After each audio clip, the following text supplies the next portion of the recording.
My name is Natalie, and I'm 28 years old. I work as a freelancer now, but I met my husband while I was still working at a company. He fell in love with me the first time he saw me, mostly because of our business relationship. He once told me, "I like your face." I felt flattered by that, so I accepted his offer to go out with him. That's how our relationship started. When we were dating, my husband was very kind and always tried to make me happy. Just before we got married, I quit my job. I had been working at the company for a long time and wanted to try freelancing, which I had always dreamed of doing. Later, I found out that freelancers can be just as busy as anyone else. I thought freelancing from home would be perfect because I could stay close to my child when he or she was born. But my mother-in-law didn't like the idea. She often complained that I didn't work outside the home. Every time we visited my in-laws, she would ignore me. My father-in-law, Alex, was different. He supported me. He told me, "It takes skill to make money from home. Natalie must be very talented. After all, she graduated from a good university and worked for a big company." But my mother-in-law didn't see it that way. She thought it was lazy for me to stay at home while she was still working part-time. She wasn't happy when Alex praised me. She scowled, and my husband, who was standing next to her, was busy playing a game on his smartphone and didn't seem to care. In a sweet voice, my mother-in-law asked my husband, "Derek, why did you marry someone lazy like Natalie?" He replied, "Well, I like her face, and she's good at doing housework." She wasn't impressed. "I don't think she's that beautiful," she said. Derek shrugged. "I thought I'd have to settle for someone unattractive because no one would ever look at me that way." My mother-in-law responded, "Oh, Derek, you could have married a super beautiful woman. My name is Natalie, and I'm 28 years old. I work as a freelancer now, but I met my husband when I was still working at my old company. He fell in love with me at first sight because of our work relationship. He told me, 'I like your face.' I was flattered, so I agreed to go out with him. That's how we started our relationship. When we were dating, he was very kind and always tried to make me happy. Right before we got married, I decided to quit my job. I had worked in the company for a long time and always wanted to try freelancing, but I soon realized that freelancers can be just as busy. I thought working from home would be easier for me, especially when we had a child, because I could take care of the baby and work at the same time. However, my mother-in-law didn't like the idea. She often complained that I didn't work outside the house. Every time I visited her, she would ignore me. On the other hand, my father-in-law, Alex, was supportive. He said, "It takes a lot of skill to make money from home. Natalie must be very talented. She graduated from a good university and worked for a big company." But my mother-in-law disagreed. She thought I was lazy for staying at home while she still worked part-time. When my father-in-law praised me, she got upset. She scowled, and my husband didn't seem to notice. He was too busy playing a game on his phone. Then, in a sweet, almost childish voice, my mother-in-law asked my husband, "Derek, why did you marry someone lazy like Natalie?" He replied, "Well, I like her face, and she's good at doing housework." She wasn't impressed. "I don't think she's that beautiful," she said. Derek shrugged and said, "I thought I'd have to settle for someone less attractive because no one else would look at me like that." His mother responded, "Oh, Derek, you could have married a really beautiful woman." One slow day at work, I decided to go to City Hall and get divorce papers. As soon as I got home, I filled out my part and called my parents. They were furious when they heard about the things my husband and mother-in-law had said about me. "We didn't let you marry him to be treated like this," they said angrily. When my husband came home from work, I showed him the divorce papers and told him to fill them out quickly. I wanted a divorce right away. He was shocked. "What are you doing? Why are you acting like this? Are you being hysterical? He asked. I told him, I don't know why I'm still with you. He tried to defend himself. I care about you. All I ever think about is you, Natalie. But I just replied, you're lying. Because I had recently found out that he was cheating on me. One day, I was brushing my teeth and saw that he had left his phone in the dressing room. I didn't mean to snoop, but I accidentally saw a message. It said, I want to make out with you again. Your kiss was so good. It made me feel like a god. Honestly, I was disgusted by the message. I didn't want to be caught snooping, so I took a picture of it and sent it to my phone. Then, I hired a private investigator to check on his behavior. It turned out that my husband was seeing a young woman from his work, and it wasn't just one woman. He was involved with several girls. He had a type, under 30, tall, and pretty. I was furious, but I knew if I gave him the divorce papers now, he would just ignore them. So, I decided to go back to my parents' house to get help with the divorce. One Saturday, my husband suggested we visit his parents again. I didn't want to go because my mother-in-law always ignored me.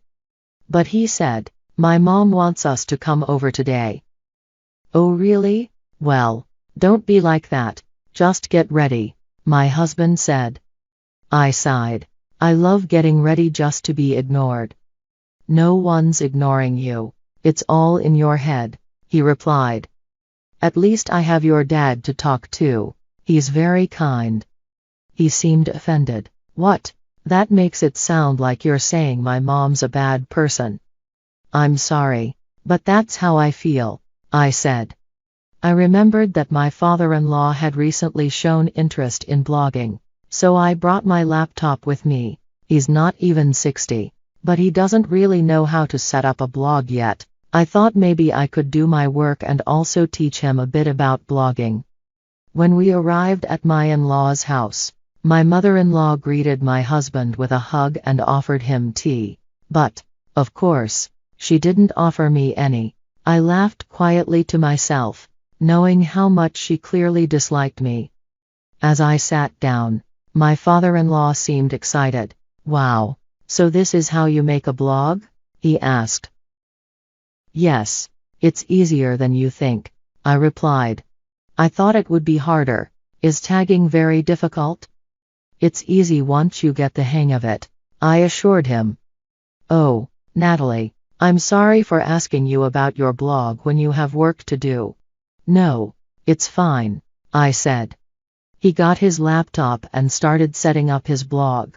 As I worked, my mother-in-law gave me a sideways look and said, I could do that kind of thing myself.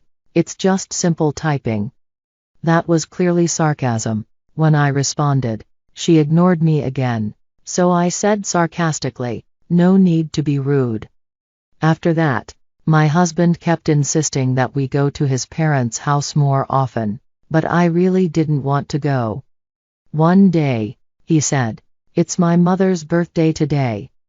Oh, yeah, I replied, not thrilled. What's wrong with you? Let's go. I'm not going, I told him. What? I said I'm not going. Your dad is nice, but I don't want your mom to keep being sarcastic or ignoring me. He got upset. What the hell is wrong with you? You're really losing it.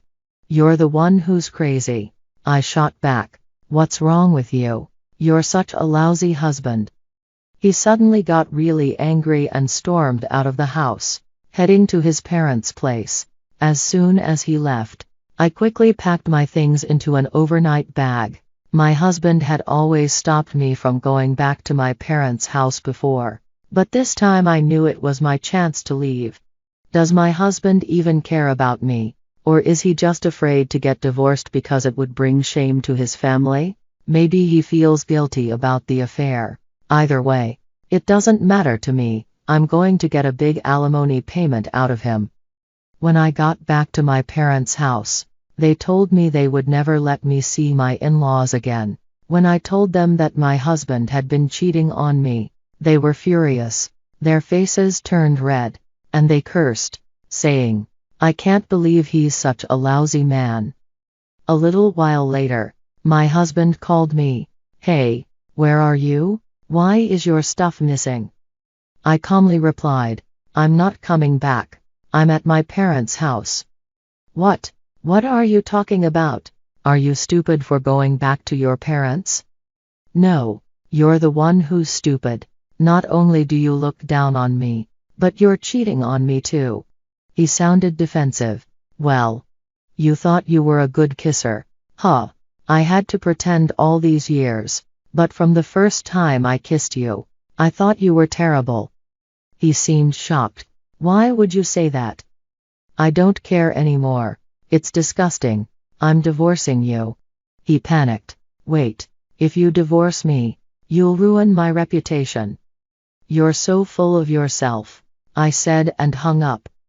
A few hours later, my husband showed up at my parents' house with his parents. My mother-in-law looked like she was about to say something, but before she could, my father-in-law, Alex, spoke up.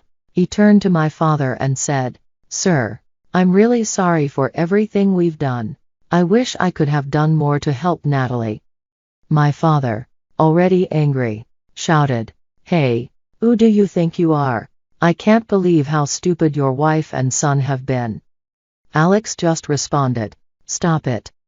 Actually, my father-in-law, Alex, had also been wanting a divorce from his wife, and my decision gave him the push he needed. "What?" I was shocked. He then revealed that his wife, my mother-in-law, had been having an affair with the manager of the store where she worked part-time. Alex had found out about it recently and had been waiting for the right moment to divorce her. When my mother-in-law heard this, she started crying and begged me not to divorce her son. But soon, both she and my husband lost their tempers.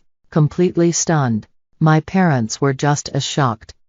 After that, my husband and I divorced. Soon after, Alex divorced my mother-in-law as well. Both my ex-husband and my mother-in-law had been unfaithful, so they were charged a large amount of alimony. Now, my mother-in-law is working several part-time jobs, just like when she was younger, to pay off her alimony. My ex-husband quit his job and is currently looking for work.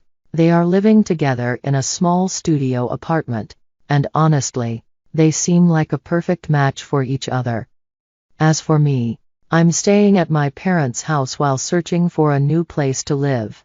I'm hopeful that I'll find true love someday and maybe even get married again.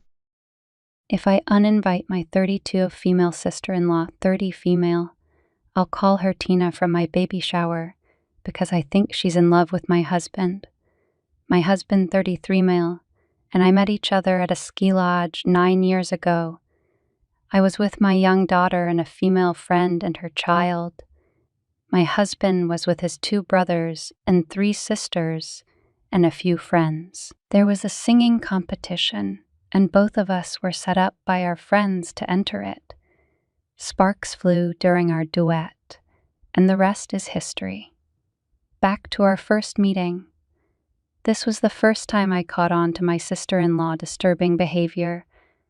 After the singing competition, he and I went to the cafe to chat. His middle sister, Tina, who was adopted at birth, came storming up to us and demanded he come back to their group. She never looked at me and whined when he shut her down.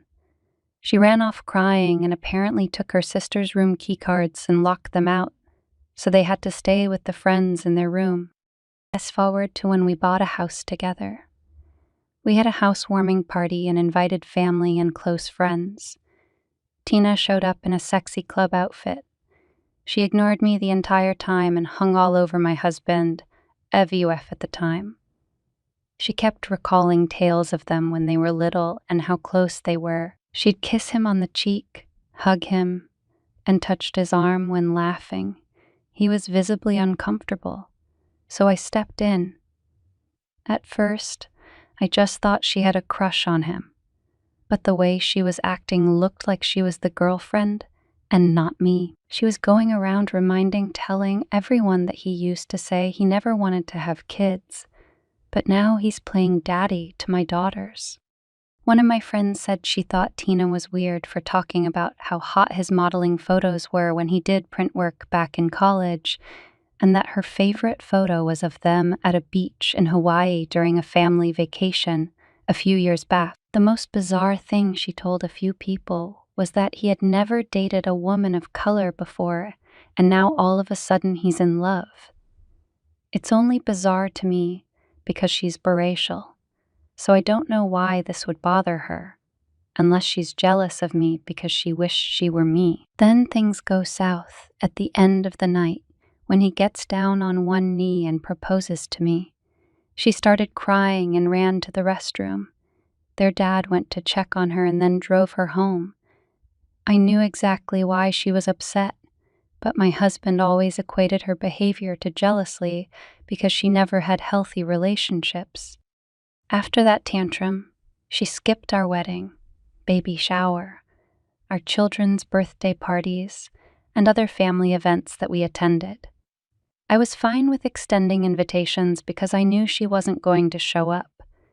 She had some sort of mental breakdown and was in and out treatment for years. Now I have to say, I wish nothing but the best for her, and I don't know what kind of issues she's going through, but I don't want her disrupting our peace. I'm currently pregnant and our baby shower is at the end of this month. I'm having it a few months early because I'm at risk for going into labor early, like I did with my other 2 children. My mother-in-law called to RSVP and stated Tina would be riding with them, and if it was okay if she brought her new boyfriend. I was surprised because we hadn't seen her in years, but I was apprehensive to agree.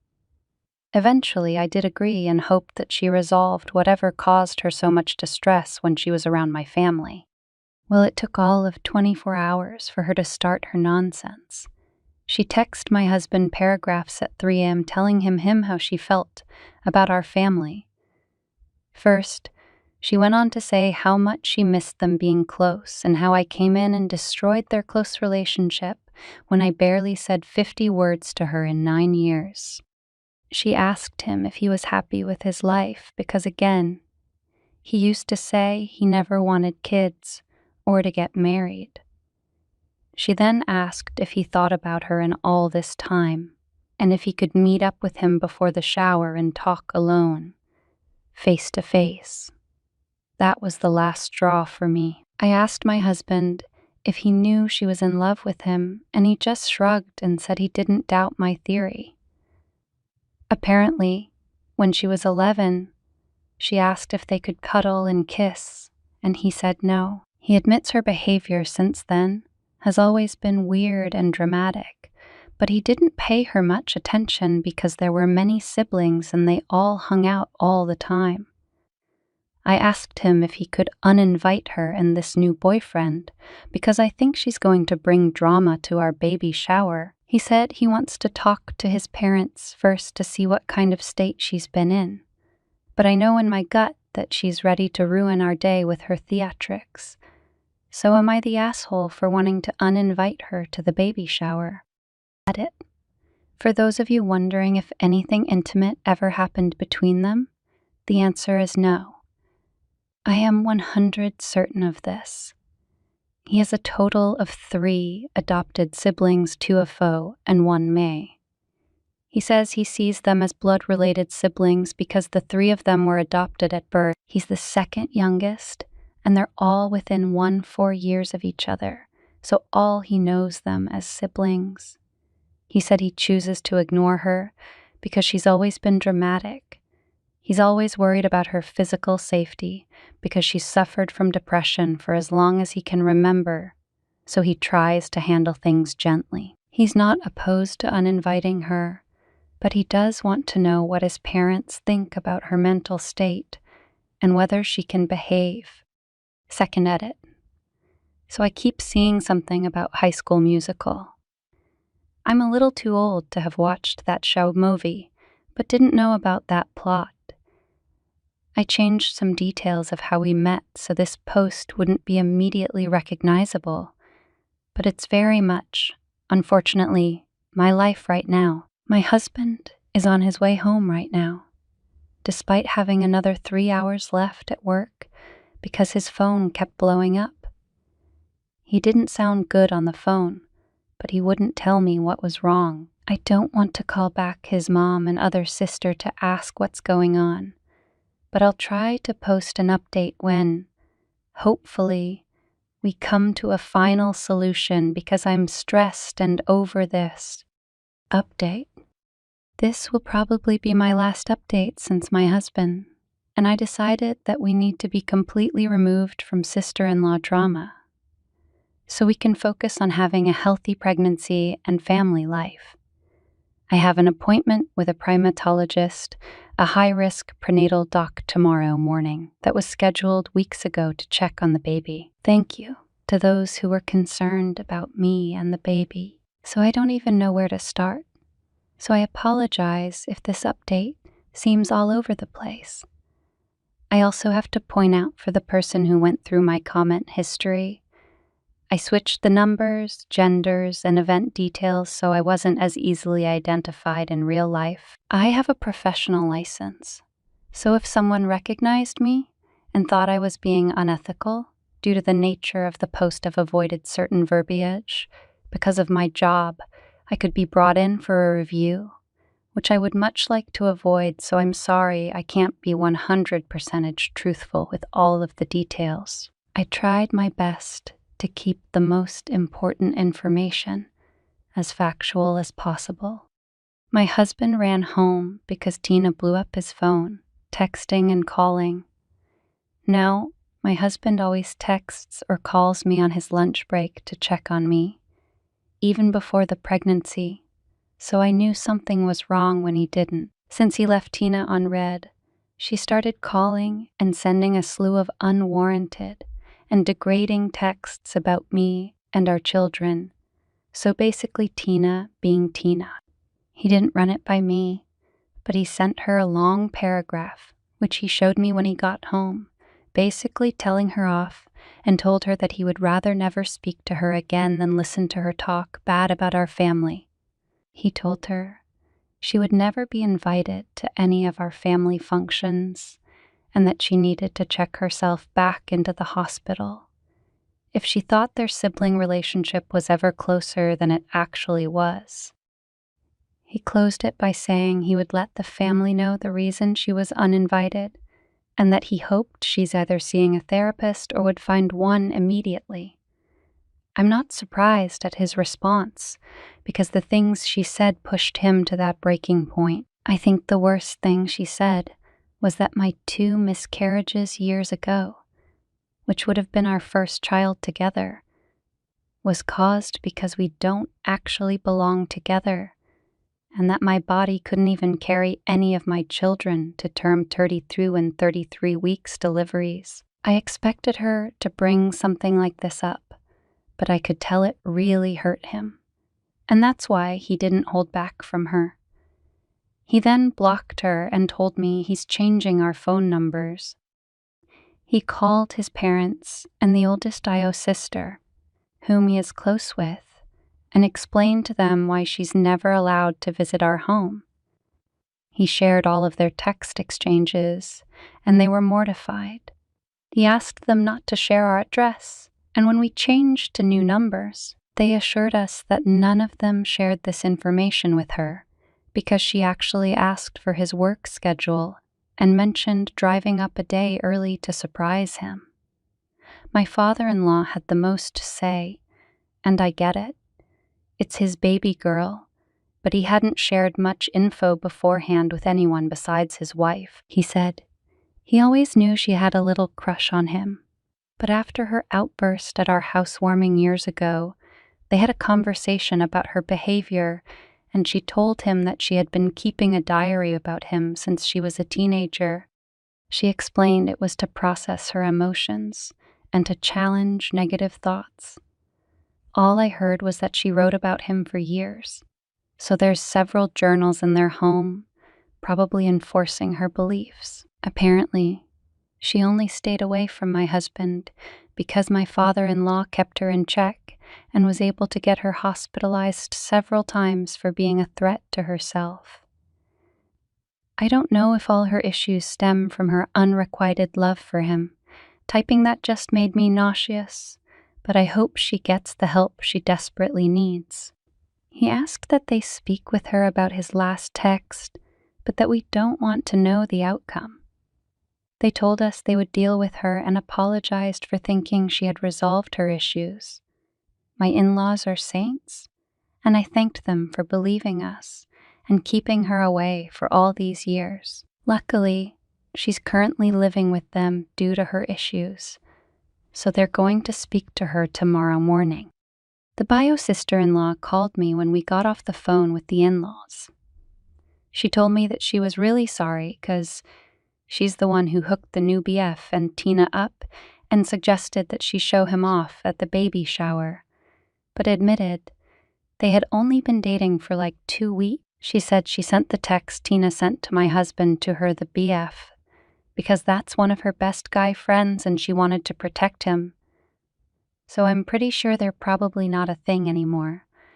I'm kind of nervous how Tina will deal with 2 rejections so close together. The 2 sisters aren't that close, and she was audibly disgusted to find out that her sister has been pining for their brother all these years. She has a theory, though.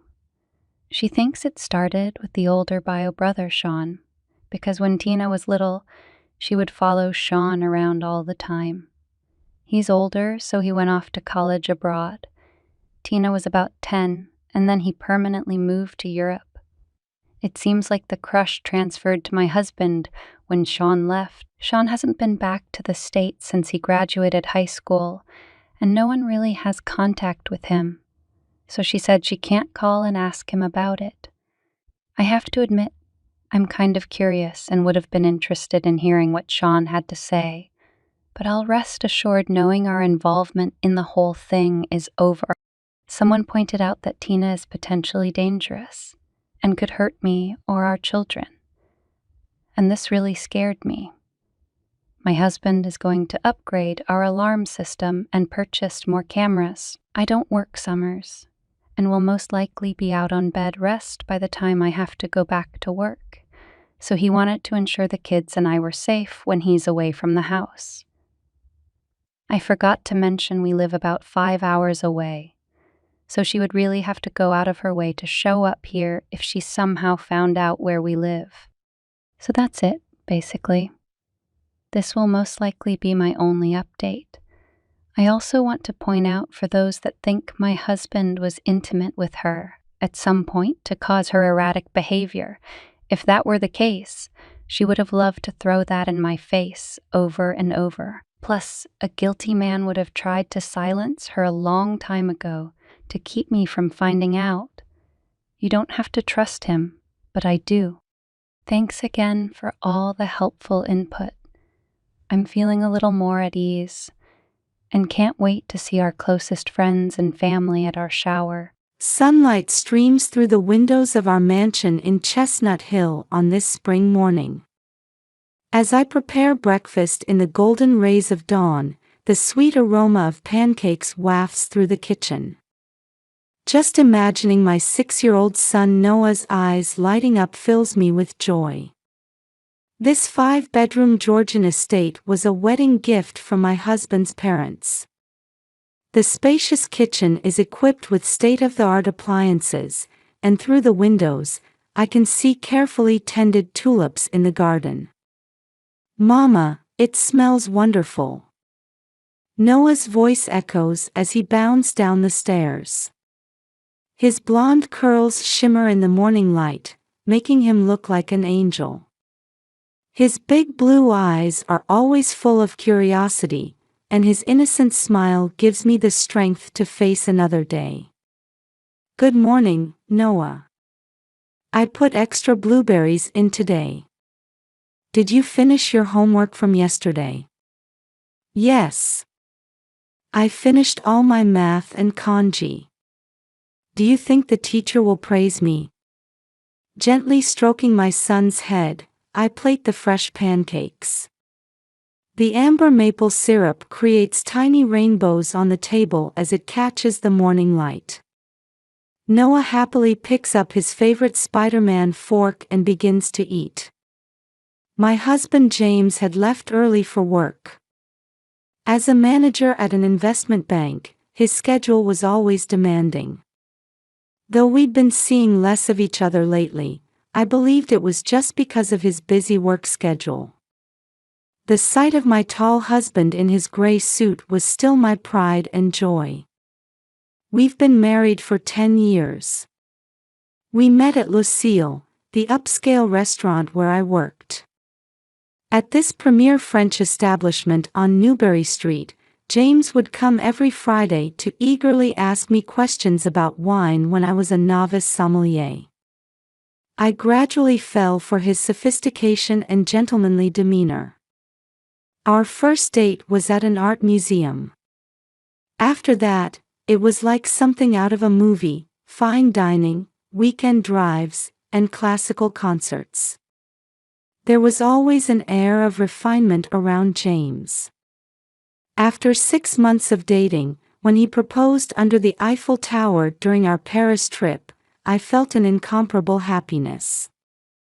True, his mother Elizabeth initially disapproved of my profession as a sommelier, but after earnest persuasion from James, her only son, she appeared to accept it on the surface. "Mama, I'll do my best at school today. The piano recital is coming up, so I'll practice when I get home." As I nodded with a smile at Noah's words, I pushed my recent unease to the back of my mind. My husband had been coming home later and later, always glued to his phone. Large sums would occasionally disappear from our accounts, and our conversations had dwindled. Though I noticed the occasional flash of anxiety on his face, I couldn't bring myself to ask about it. Lately, my mother-in-law had been visiting more frequently, and her cold gaze toward me had intensified. Since being diagnosed with terminal cancer and given 6 months to live, she seemed to have become even more possessive of her son. Though she still maintained her dignity in luxury brands and perfect makeup, there was something obsessive in her eyes. "Caitlin, I'll help with the cleaning. You have work, don't you?"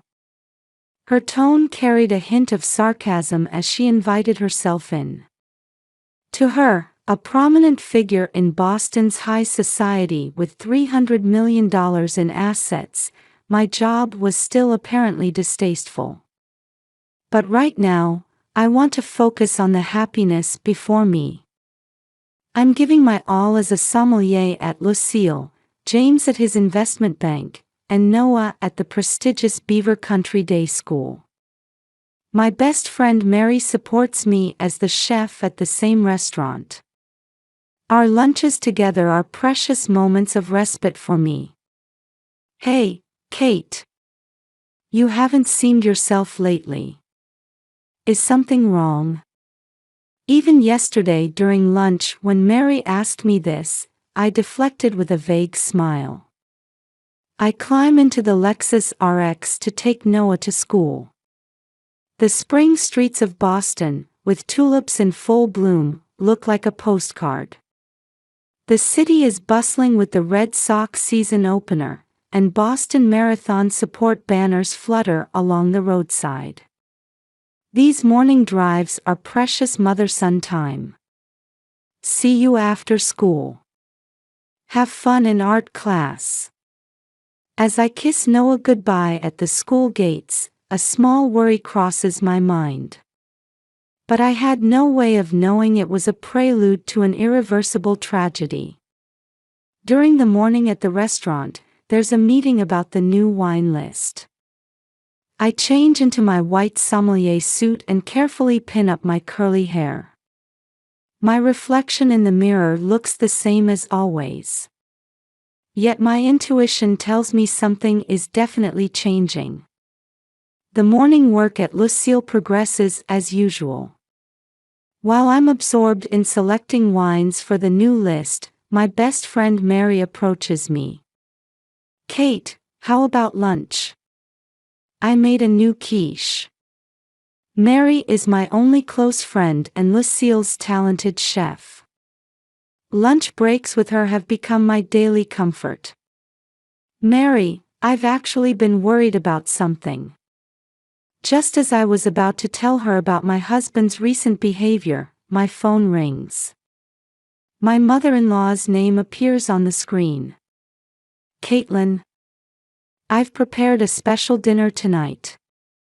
Let's all eat together as a family. I've already contacted James. Her voice lacks its usual arrogance. There's something urgent about it. Yes, of course. Is there some special occasion? Just a family gathering. Come at 7 o'clock. Bring Noah too. Even after hanging up, her tone bothers me. After finishing my afternoon work, I pick up Noah from school. He cheerfully tells me about his day as usual. But as we drive toward my mother-in-law's mansion, his energy seems to fade. Noah, what's wrong?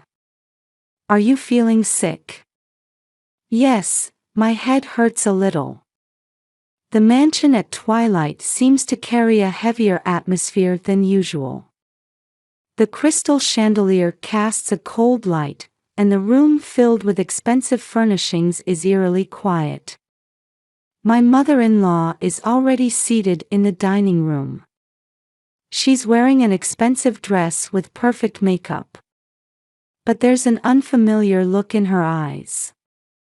Welcome, Caitlin, Noah. Please, sit down.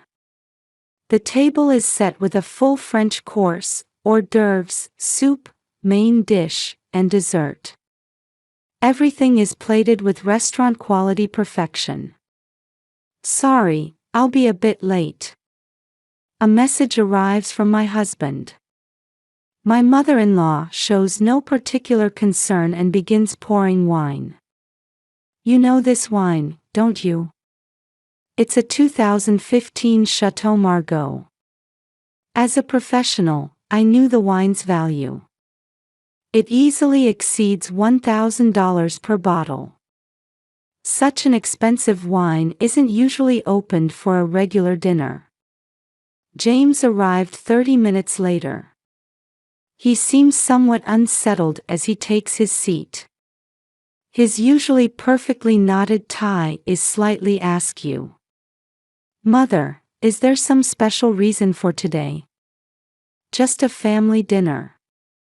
The meal progresses in an unusual silence. The only sound is silver cutlery touching fine china. Noah unusually has no appetite and merely picks at his food. As the crème brûlée is being served for dessert, my vision begins to blur. Mama, I feel sick. Noah's voice seems distant. As I try to stand, my legs give way. We collapse onto the expensive carpet. Through my fading consciousness, I faintly hear a conversation. Everything will be resolved soon. Once they're gone, we'll be free. It was my husband's voice. Yes, Jamie. I'll set your life right with my remaining time. My mother-in-law's voice echoes. After that, my memories become fragmentary. An ambulance siren. Mary's desperate voice. Then, a white ceiling. The smell of disinfectant stings my nose. A steady rhythm marks the silence. My consciousness gradually emerges from a white fog. A private room in the hospital. Moonlight streams through the window. The wall clock second-hand heavily marks time, showing 2 a.m. Noah. I call my son's name in a hoarse voice. I feel a dull pain in my arm where the 4 is inserted. My body feels heavy as lead, and my thoughts are foggy. Mrs. Caitlin, how are you feeling? A doctor in a white coat quietly addresses me. She's a gentle-mannered woman in her 50s. Noah, my son. Don't worry. Your son is receiving treatment in another room. His condition is stable. How relieved I felt at those words. A deep sigh escapes naturally. What happened? Sleeping pill poisoning. Fortunately, it was discovered early, and appropriate treatment was administered. Thanks to your friend who called the ambulance. Mary. She saved us. When she couldn't reach me by phone, she became suspicious and came to check on us. Ma'am, are you able to talk? A middle-aged man in a suit stands in the corner of the room. He's the lawyer I consulted about divorce last week. Yes, I'm all right. There's important news. A serious situation has developed concerning you and Noah. The lawyer's voice carries a heavy weight. Actually, James and your mother-in-law have died in an accident. Those words freeze the air in the hospital room. What? Tonight, on the highway. They couldn't make a turn and broke through the guardrail. Fragmentary memories return to my mind. The dinner. The wine. The conversation I heard before losing consciousness. Initial police investigation has revealed something. They had tickets to the Caribbean at the time of the accident. And the lawyer pauses momentarily and takes out some documents. These are draft divorce papers that James secretly requested last week.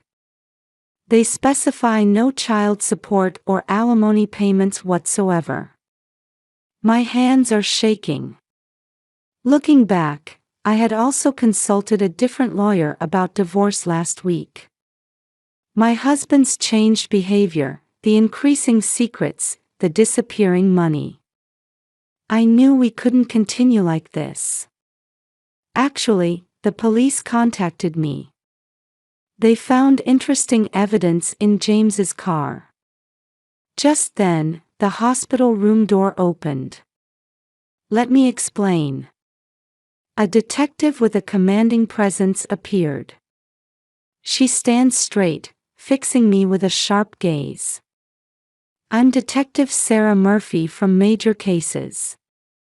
What I'm about to tell you concerns serious matters affecting you and your child. The detective sits down and opens her notebook.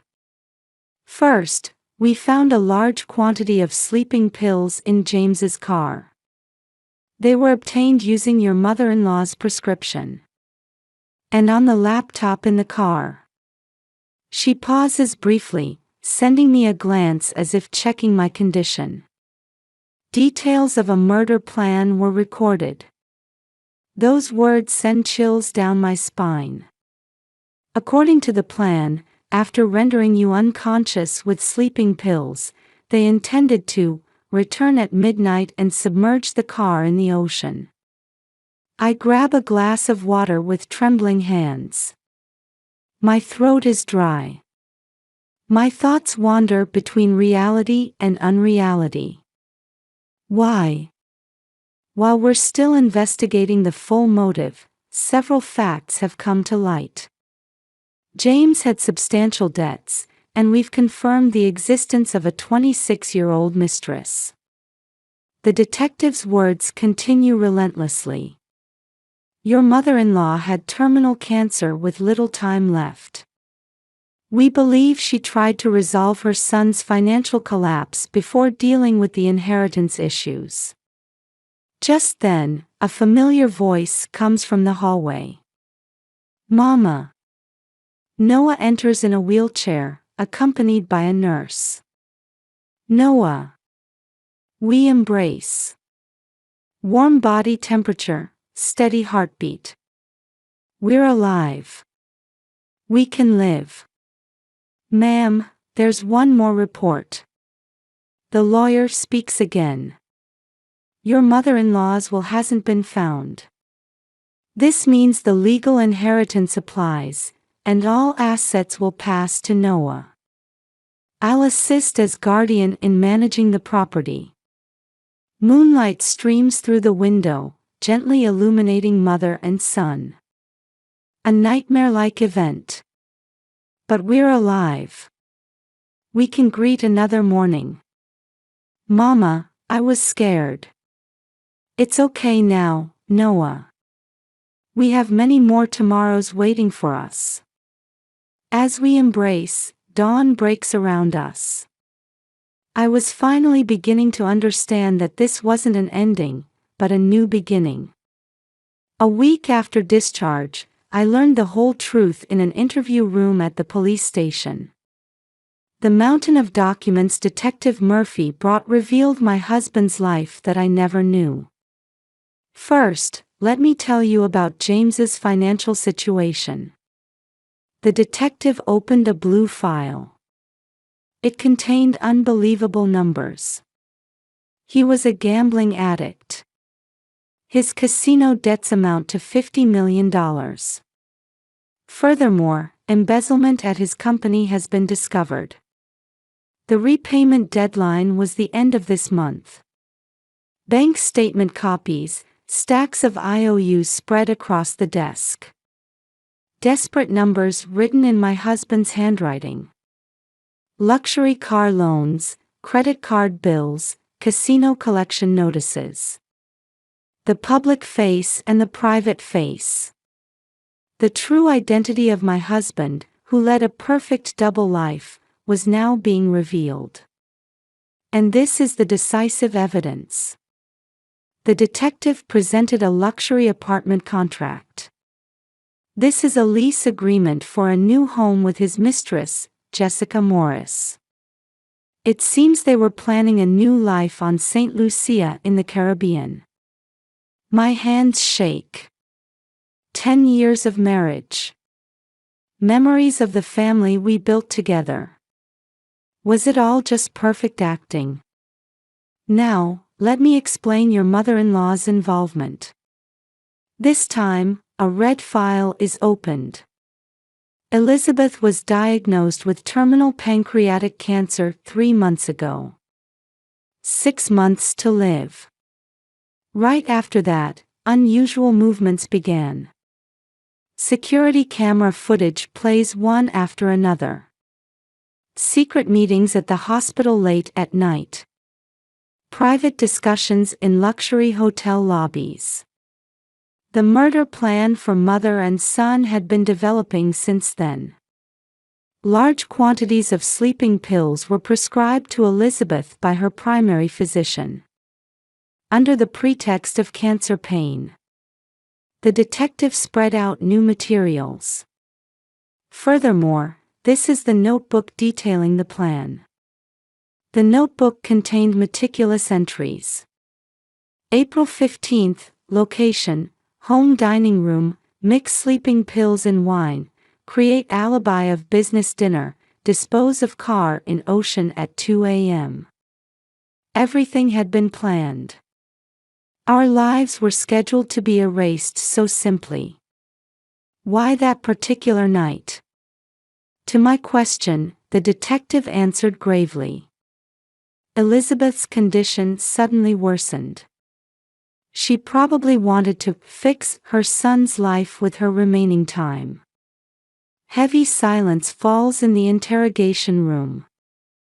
However, an unexpected event disrupted the plan. The detective showed a new photo. Mary's image captured on security cameras. My best friend had become suspicious when she couldn't reach me by phone and came to check on us. When Mary called the ambulance, the perpetrators had finished their business dinner as planned and were preparing for the midnight crime. However, when they heard the ambulance sirens, security cameras caught the image of 2 people hurriedly getting into a car. The accident resulted from their hasty escape attempt. They couldn't make the turn and broke through the guardrail. As I listened to the story, I gazed out the window. Spring sunlight streams into the police station courtyard, where cherry blossoms sway in the wind. Mrs. Caitlin, there's one more important report. The detective takes out new documents. These are the results of investigating Elizabeth's estate. Total assets are $300 million. And no valid will has been found. That means, yes, by legal inheritance, all assets will pass to Noah. Of course, you'll be the property manager until he comes of age. Just then, my cell phone rings. It's the hospital. Mom. They say I can be discharged. Noah shouts happily on the other end. Really? That's wonderful, Noah. Yes. Mary's here too.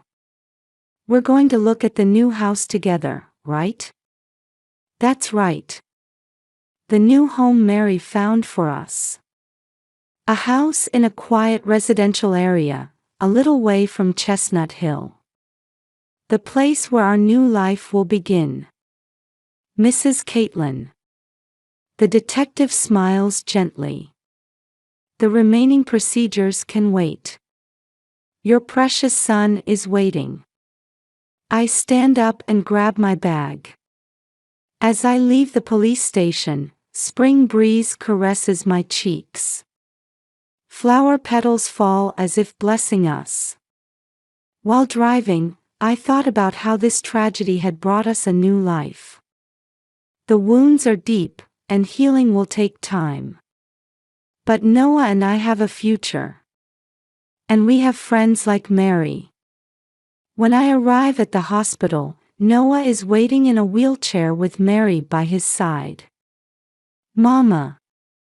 My son waves with a beaming smile. Mary too gives us a warm look. Let's go. To our new home. Noah nods firmly at my words. In the spring sunlight, our new story was about to begin. I am female 19 and my parents' second child. I have 3 brothers, 21, 13, and 7, and a sister, 16. We grew up poor and our parents were often dependent on financial help from relatives, friends, etc., for raising us. This is because even though my dad has a mediocre job and my mom doesn't work, they just kept on popping out one kid after another. My parents are very religious and believe that children are a gift from God. Personally, I think that's total BS. My parents' reproductive choices wouldn't bother me if it hadn't caused mine and my siblings' lives to turn to shit. While growing up, we never had new clothes or toys. We had to accept handouts from family members who were better off. We never went out or did anything fun. To top it off, we were well aware that the rest of the family looked down on us for constantly asking for handouts. Now, my older brother and I have managed to get into good colleges and are looking forward to a future that would be better than our parents' lives. He and I were staying at our parents' place for a while due to the COVID-19 lockdown. One morning, my parents called all 5 of us into the living room. Mom said she had great news. The smile that was forming on my face died a quick death when she said, "We're pregnant." I lost my temper. I asked them how they could be so stupid and irresponsible. Do they not have enough financial troubles already that they have to bring in another mouth to feed? My older brother tried to calm me down, but I was livid. After a lifetime of scarcity, because of my parents' stupidity, they still hadn't learned their lesson. I asked them how they planned to provide for the kid. My dad told me I would have to give up the money our great-uncle had left me. He had left all 5 of us some money which only we could access when we turned 18. I said hell no. That money would help pay for my college expenses. He called me selfish for not being there for family. I told them if they couldn't provide for the kid, they should get an abortion. My mom started crying and called me a heartless monster. Dad told me he was disgusted with me. I told them there was no way I was going to pay for their stupidity, and the only thing I would be willing to pay for is a termination. What I was really worried about was my siblings' lives getting even worse. My older brother and I have escaped our parents' clutches, but the others, especially my younger sister, will be expected to help take care of this baby. No teenager deserves to have their adolescence ruined by diapers, a screaming baby. I know what it's like, as I had to go through that. It was expected of me to be an unpaid nanny to my younger brothers and sister. My older brother could go out with his friends and have fun, but I had to stay home and help give baths and feed the toddlers. I decided to get some family members involved so they could talk some sense into my parents. I called my mom's maternal cousin. She's one of my favorite people. When I told her that Mom and Dad were having another kid, she reacted with what? Again, I told her everything and how they expected me to hand over my inheritance. She said she was going to speak to my parents and told me not to sign over anything. I promised her I wouldn't. Of course I won't. I also called 2 of my first cousins, one of whom is an accountant, so she could explain to my parents how much of a financial liability this baby is going to be, and try to convince them to either abort or give it up for adoption. I moved out of my parents' home a few days ago. I was only going to stay there till the lockdown was relaxed, but I just can't bear to listen to my mom's nagging about how this baby is a blessing and that I want to kill it. I've moved into a friend's basement for a minimal rent. My mom's cousin paid them a visit about a week ago and tried to tell them they weren't doing this child any favors by bringing it into a life of poverty. My mom was very rude to my aunt and told her that a woman who chose to remain barren will never understand a mother's love. Oh, and my aunt never wanted kids, nor had any. One of the reasons she's my fave. My dad told her to get out. Aunt told me there was nothing she could do, but she did try. I didn't blame her. The cousin tried to explain the economic impact this kid would have, and my mom cried about how everyone was trying to take away her baby UF. The intervention didn't do shit. So now I've decided to cut contact with my parents. I just can't watch my family slide further and further into a hellhole.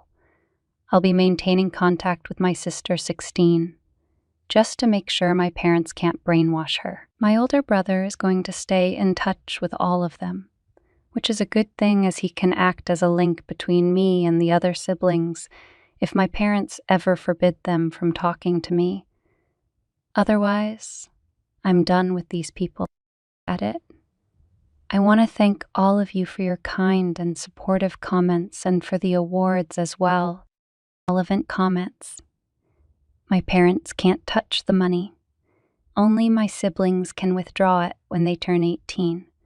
My sister will be 18 in a year and a half, and I've explained to her that she's going to need it for college. Hopefully I was able to convince her. My brother will be staying there till the lockdown is lifted.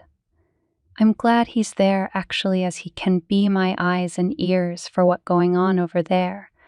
His inheritance has already been spent on his college expenses. Update. Yesterday afternoon, I got a call from my older brother. He told me that my mom has miscarried. This is hardly surprising as she's in her 40s. I felt a huge wave of relief wash over me. My siblings' lives would not be worsened by my parents' insistence on adding another mouth to feed on an already tight budget. My sister would not be asked to give up her inheritance. so they could have money for their new baby. My brother told me my mom had been crying, and while I did feel bad for her, I was still glad to hear about the miscarriage. I feel like we all dodged a huge bullet. Bro asked me to move back in for a while to help comfort my mom. I told him I wasn't going to move in because 1, my college would reopen in a few days, and 2, I'm done with all the family drama.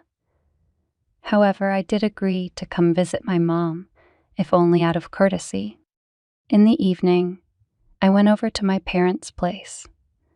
I took chocolate chip muffins for my mom, which I know she likes. My sister greeted me at the door and told me Mom had been in bed all day. After greeting my dad, I went into their bedroom. Mom was sitting up on the bed. I told her I was sorry about what happened and placed the muffins on the bedside table. She looked at me angrily, then threw the muffins at me. She screamed at me that she had lost her baby because of me. She said I had caused her stress and it's what caused her to miscarry. She said I was probably glad her baby was dead, which is true, but of course I didn't point that out. She called me a witch and said I had wished this upon her. She was screaming so loudly. All my siblings and my dad came rushing to the bedroom. She yelled at me to get out. I did. I hugged my older brother and sister. Before I left, my Dee told me my mom was right, that my cruelty caused her to miscarry. I told him that was a grossly unfair accusation and reminded him that at Mom's age, it was quite common to miscarry. Then I walked out. I'm so done with my parents and their stupidity. I can only hope they won't try for another kid. Story 2. Not telling my sister-in-law about the life insurance policy my brother left for me. 7 years ago, my brother Alan made a seemingly rash decision to marry someone pretty suddenly, Jan. From very early on, they had issues that she often brought to everyone. This is not how the family operates. And if I am being honest, she made everyone extremely uncomfortable multiple times by airing her grievances to anyone who would listen. Nothing major, no abuse or cheating or anything. Despite that, my family was warm to her because really it was Alan's life and decision. We accepted her and her child from a previous marriage and were thrilled when they welcomed a child together. I say I'm confident that, at the very least, Alan was leery of her because he called me out of the blue to remind me I was the beneficiary of his insurance policy and that he'd like me to use that money to create education funds for the kids. This conversation took place 2 years ago. Well, Alan died in an accident about 3 months ago. Jan has continued to utilize the family for help, which is totally fine. I went through the process with the life insurance company and submitted all needed paperwork and everything seemed fine. I 100 intend to abide by Alan's wishes.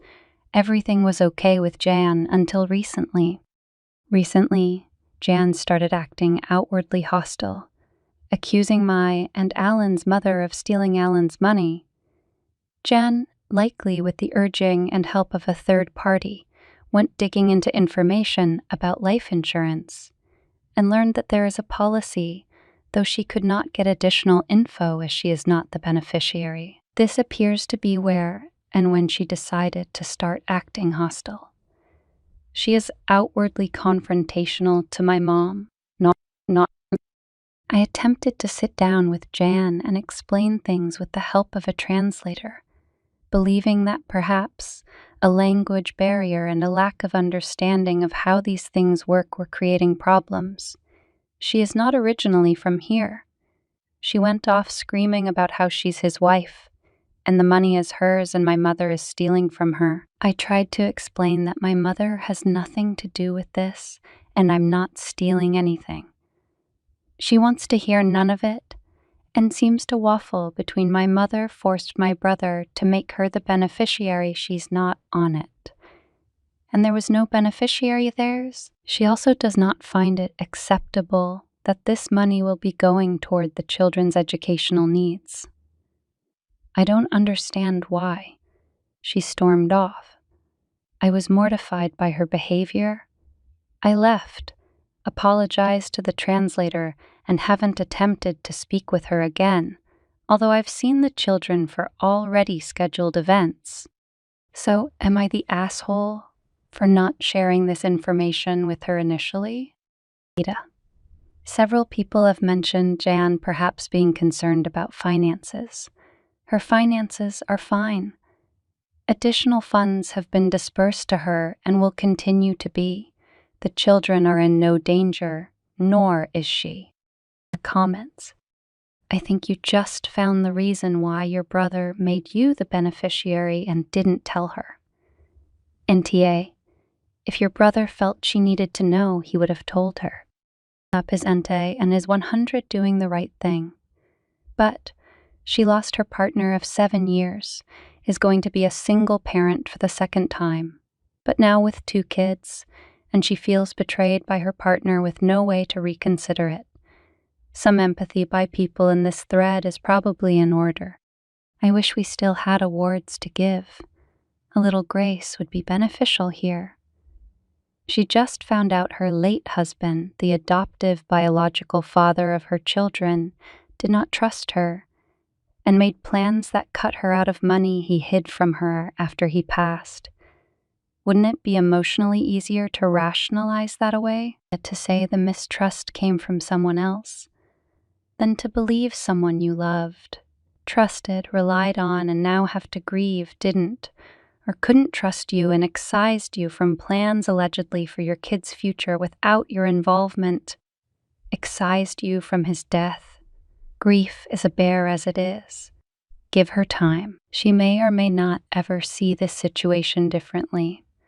But no matter how right or wrong anybody is, it may be easier to mourn the ones you love by making someone else the villain. A 32 female was in a major car accident in January of 2021.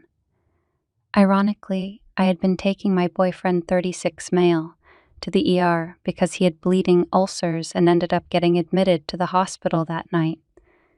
This was still when they were enforcing COVID rules, so I was booted out of the hospital at about 300 in the morning. When I left, it was snowing, and not thinking hopped on the freeway, which wasn't a good idea. I had been driving a lifted Jeep Cherokee with mud terrain tires. Not the best ever for snowstorm driving. Getting off the freeway to go home, my brakes locked up, and I went into a light pole head first at about 60 mph. My Jeep did not have airbags. That was dumb. Needless to say, my car was totaled and I had to be extracted from the car by the fire department. This whole time I had been blacking out and losing consciousness, and I still get random flashes if I don't have all my memories from that night or several months after the accident. I got sent to the nearest trauma center, which was the same hospital I had just left. The nurses felt pretty bad about kicking me out. I ended up with a moderate to severe TBI, broken under my left eye, hairline fractures on my skull on the left side, bruising behind my ears, and black eyes. I had also cut open the inside of my mouth, had multiple lacerations all over my face. I broke my driver's side window with my face. Broke and bruised some ribs, had hairline fractures in my spine, broke my right wrist, my right knee, and my left foot, which required 2 surgeries, and I still need approximately 3 more. Needless to say, I was not doing great. I had recently gotten divorced the previous year and think that my entitled parents decided that my accident was my boyfriend's fault. I had to stay in the hospital for a total of 12 days, in which case the mild family drama exploded into a severe family inferno. As I got closer to being released, all I had wanted to do was go home to my boyfriend and our kids. He had 2 previously, and I had 1. My entitled mother decided that wasn't what she wanted. On the phone, we sound almost identical. The whole time that I was in the hospital, she had been getting on the phone and impersonating me to my apartment complex management, even going as far as calling the cops to get my boyfriend and his 2 kids removed from my apartment. They were not on my lease yet. My also forged my signature on hospital paperwork and made up a story about how my boyfriend was abusive to me and got him banned from seeing me at the hospital. Again, forging my signature and writing a letter stating I didn't want to see him. This whole time I was still suffering from the effects of my TBI and was delirious from the combination of pain medications and brain fog from my head injury. Emmy even had the locks changed on my apartment without my consent. When I finally was released from the hospital, I was in a wheelchair because of my broken foot that had just had 2 plates and 10 screws surgically put in to hold it together, and an ankle to hip brace on my other leg from my knee being broken. I requested to go home to my apartment, but again implated that I couldn't go home because I had a 2nd-story apartment and couldn't take care of myself. So I got sent to stay at my parents' house, against my will, an hour away from home, because I wanted to make sure that I wasn't going to let my boyfriend come back to my apartment. I spent almost a whole miserable month there and refused to take me home even after I got crutches and was able to bear some weight. Initially, they refused to even go get my crutches from town because they didn't want me to have more mobility. Eventually, it got to the point where I had a friend come and pick me up from Em's house, so I could go home because they kept refusing to let me go. As I gained clarity in my mind and was taken off the intense pain medication, I was able to start rectifying the situations that Em made a huge mess of in my life. But I'm still trying to recover in some areas. I didn't find out until much later when medical bills started coming in that Em had called my boyfriend's health insurance company, impersonating me, and had me removed from his insurance. It took months of calling and badgering and footwork on my part to get the situation figured out and have the insurance pay for what they were supposed to pay for. It almost caused me to go bankrupt. At the same time, Em signed me up for minimal health insurance coverage through the state that I had no idea I was enrolled in, until I got a bill later stating that I back owed fees. Needless to say, I eventually completely cut both them and my father out of life, after finding out how much they tried to control and how much they messed my life up. I ended up getting protection orders after they tried to break into my house, stalked me, and sent family and friends over to harass me. This whole incident was the straw that broke the camel's back.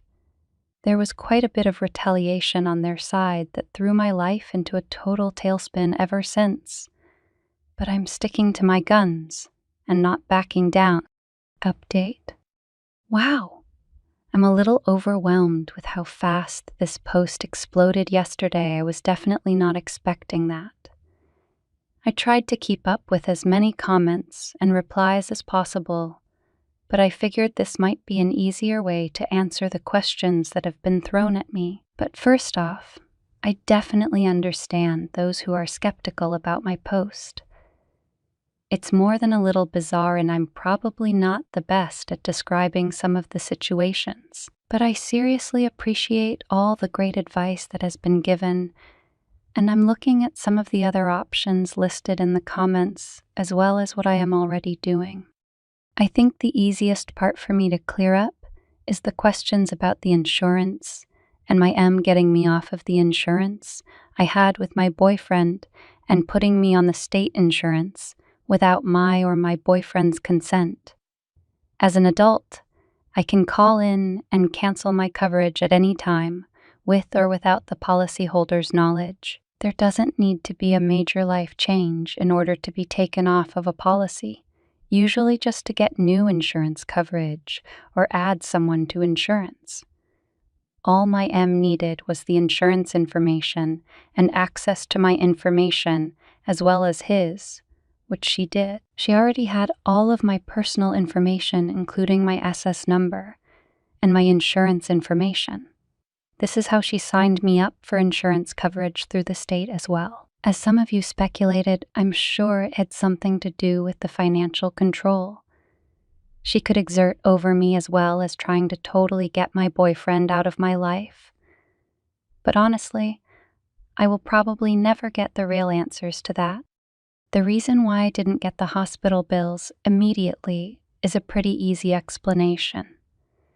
First off, my car insurance coverage included medical bill payments, as well up to a certain amount of money. At first, going through the billing process, the hospital, orthopedics, anesthesiologists, ECT had to send their bills through my car insurance first, and then through my health insurance. I'm not 100% sure how that all works exactly, but I do know it was a mess, and it took multiple tries to explain to all the doctors what was already paid out, who got what money, and the next insurance to the bill, as well as it took weeks for them and myself to realize that while I was in the hospital, the insurance I went in with got canceled mid-hospital stay. So bills got sent out to the insurance I had to my boyfriend, which was followed by confusion from the hospital, insurance companies, and myself trying to figure out when it got cut off,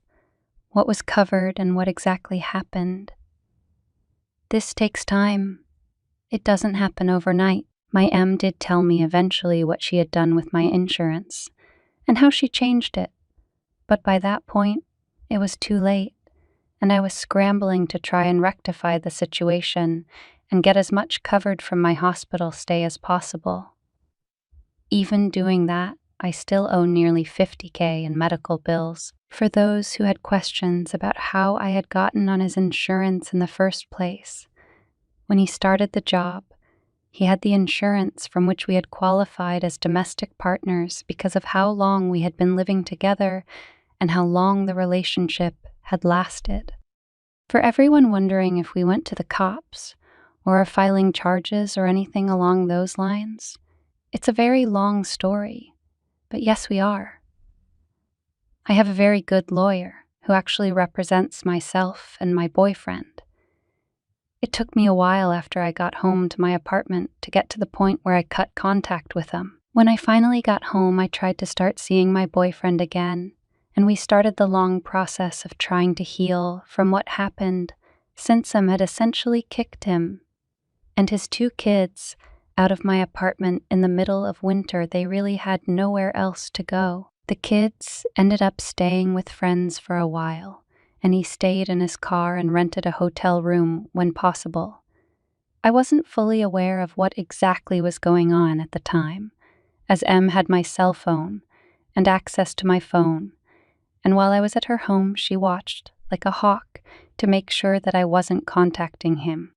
If I did, I berated, screamed at, and at one point did not have access to my phone, which was all very confusing, because I was on very heavy-duty pain medication, as well as having the confusion from the TBI. After I had made it back to my apartment and started to have more contact with my boyfriend, my M escalated, staying at my apartment even though I told her I was fine, showing up randomly, and eventually getting so angry that I refused to cut contact with my boyfriend that she threatened to kill him. That was when I grew a slight backbone and decided that it just wasn't going to get better. At that point, I filed for a protection, as well as my boyfriend, who copied my paperwork. When the first protection orders got dropped because we didn't have enough evidence, she had gotten a lawyer at this point, but we did not because we couldn't pay for a retainer. And this was before I had gotten smart enough to install cameras and a call recorder on my phone. My M went to the city's prosecutor's office and told them that she wanted to press charges of perjury against my boyfriend. This is where the friendship with the prosecutor started, and it was very hard for us to get anything to stick because M was getting in with our local PD and the prosecutor. Yes, they ended up going after my boyfriend and not me. Yes, that is selective prosecution. Yes, it is very illegal. At this same time, my mother and father are retired and apparently have nothing better to do with themselves. They had been in contact with my boyfriend's ex-wife, and at the same time we were getting beaten down with the perjury case. They also helped my boyfriend's ex-wife start a custody battle for his children. They'd been separated for some time, but the divorce had been stalled in court for several years at this point. They also filed in small claims court for lawyer and court fees after our first protection order was removed. My ex-husband had been allowing my daughter to see both of my parents still, which I did fight and which has probably spurred the grandparents' rights citation case that they filed during the same time. So we have been fighting one thing at a time and collecting all of the evidence that we can. All of the hospital paperwork, especially those that were forged, had to be requested from the hospital. The phone calls to the insurance company needed to be requested, and we needed our lawyer to get those. It wasn't something they were just going to give us, unfortunately. At this point, we have waited, though, almost all of the court filings my EM had thrown at us, and we are finishing gathering out evidence so we can counterattack at this point. At the time, our lawyer was telling us to be patient and gather as much as we could, as when we get through the thick of it, we can throw what we have into the system, but we needed and wanted enough to nail them to the wall. From here, there will be counter lawsuits, both jointly between myself and my boyfriend, and separate lawsuits, as well as submitting what we have for the identity theft. It's a very long process, and it takes a lot of time, effort, and money to get things moving. For those of you wondering if me and my boyfriend got back together and how that is going, yes, we did get back together. It didn't take long for me to start realizing what was happening when I wasn't being given the heavy narcotics, and my brain started the healing process from the TBI. It did take time for me to wade through everything that happened and try and recall memories. We did get back together, found a new place, and moved back in together with his 2 kids and my daughter. We have had some hard times, and of course we are both a little damaged from the whole process, but we both have counseling, are doing well. I hope this helps explain and expand on the questions everyone has been asking in the comments. I'm 18 this year, and fairly recently on my own from my parents. I have a sister about 10 years younger than me. She was an unplanned pregnancy and nearly didn't make it to term. I don't know many of the details of how rough my mother's second pregnancy was since I was never told much.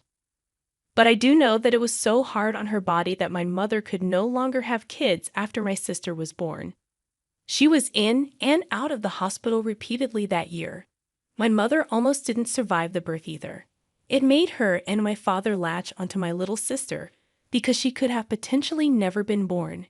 And ever since then, I felt like I was just the other kid in the house, except for when they needed me as a free babysitter.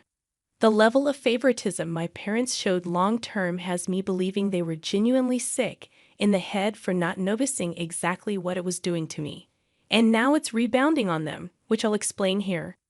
Starting with my 11th birthday, my parents wanted me to let my sister blow out my candles because she was 2 years old and cried at the sight of a birthday cake that wasn't hers. I didn't want to do it, but my parents forced me into it. They relit the candles for me to do it again after her. But the moment felt completely ruined. The same thing happened the next year, and the year after that, and so on and so forth. They just kept forcing it until it became the norm. My sister had to have presents on my birthdays as well. I never got any on hers either. And when I asked why, they just told me that I'm a boy, and boys don't need to worry about it as much. I know I was a kid, but did they really think that was a smart thing to say? Not really. And my parents would always choose a place my sister would like to be at more than me on my own birthday. Eventually, it became more like my sister was getting 2 birthdays a year, and I got none. Beyond this, my parents made their entire lives revolve around my sister. If there's something I wanted to do, my sister had to want to do it too. Otherwise, it was vetoed unless I could do it alone. I learned to just lock myself in my room with my video games because they didn't seem to bother me there. Unless my sister wanted to come running in to annoy me, hence why I put a lock on the door. My parents wanted me to remove it, but I freaked out because I was an angry teenager who was tired of being intruded on at any given time. My sister came running in more than once when I had no clothes on, and my parents were upset at me for being naked in my own room. When I pointed out how ludicrous that was, they withdrew their objection and just let me keep the lock. My sister developed quite the princess complex because of how she was being spoiled on a daily basis, and she was very demanding. So I stayed away from her as much as I feasibly could. Whatever excuse I could use to not have to deal with her, even if I had to make stuff up just to have time to myself. My parents hired a teen girl babysitter and I got more personal time. And then the babysitter quit because my sister wouldn't listen to her, and my parents tried to keep from paying by saying she did a bad job. The girl got some other people involved, and my parents finally paid her what they owed her. Then they hired another girl to babysit on the regular, and this one stayed. But my parents still made it clear that I was to be watching my sister any day I had free, which I went out of my way to make busy at my part-time job if I could. My sister treated me as her personal butler and ordered me around. She even had a stupid nickname for me she wouldn't stop using. Just hearing that nickname makes my blood boil. And if I didn't give her everything she wanted, she'd cry and call our parents. And then I'd be in trouble for mistreating her. We had many massive arguments because of this. And after I refused to yield anymore, my relationship with my parents devolved into barely any words spoken between us for some time. And yet, during my high school graduation, they had the nerve to brag to other parents that they were the reason I worked so hard. Well, they weren't wrong. But the reason they were thinking of was not the one that actually happened. I worked hard just biding my time for when I'd be free. But my parents acted like they'd done so much. Maybe they did before my sister was born. But afterwards, it was all about her. They didn't even ask me about school until parent-teacher conferences came up. I graduated with a B and average. And after my graduation, my parents just took me to some place where my sister would always have more fun than me, even though the trip was supposed to be for me. On my 18th birthday in July, though, things really boiled to the surface. Even though it was my 18th, it didn't feel like it was about me at all. I hoped to God that we were going to my favorite restaurant for once. But no, they had the party at the local knockoff Chuck E. Cheese, which is the only place like it nearby to us. So it was the de facto celebratory destination whenever anything big was achieved, including my high school graduation. I did say it was a place my sister would enjoy more than me. I was surrounded by kids half my age having parties, and I was so bored with nothing to do but eat mediocre pizza and play claw machines and dated arcade games for tickets to cheaply made prizes that brought me no joy. Then when it was time for cake, my parents came out with one that was pink with white flowers on it. Sure, it had my name on it, but it was very obviously not a boy's cake, and there was only 10 candles. My parents lit the candles and set it right in front of my sister to blow out. That's when it finally happened. I just had this mental moment of all the pent-up hate mentally flashing before me, and then I just started ugly crying. I, an 18-year-old boy, was crying in front of the whole family. Everyone was so shocked that time seemed to just freeze. I got up and all of the stuff I'd been holding in for the past 8 years just spilled out like word vomit. The entire family got to be witness to this event, and when it was finally over, I just walked outside to sit by the family car. Several relatives trailed out after me to say they were sorry, and that they didn't know about the pink cake because my parents kept it covered till it was served. I said it didn't matter that they didn't know. They all sat back and watched as my life was taken over by Little Miss Sunshine for the past 8 years. I had no real birthdays or celebrations of my own. They were all about her. And then, on the biggest birthday of my life, they all expected me to just smile and nod like always while they handed my sister a cake that was entirely meant for her when it wasn't even her birthday. Some of them started giving me apologies, that they made the excuse that all this time they just thought I was awkward with it because my parents said I was. I told them I was never awkward with it. And my parents forced it on me every year till I just pretended to accept it. I spread my arms out and said to look where we were. Does it look like the place I wanted to celebrate my graduation and 18th birthday? No one even tried to stick up for me all this time. I'm just the other kid while my sister gets everything. I didn't even get to have any of my friends there because my parents stopped letting me invite them long ago after they tried to voice their opinions over my sister getting to blow out my candles. There are 365 days a year, and was it so bad to want one that was about me and not her? Instead, I'm treated like the greedy, entitled brat for wanting my own birthday. Then I just went back to ugly crying. My father came outside by that point to yell at me for making such a huge scene, because my mother was crying too. My sister was upset because I ruined her moment, and now everybody in there who saw thinks they're bad parents.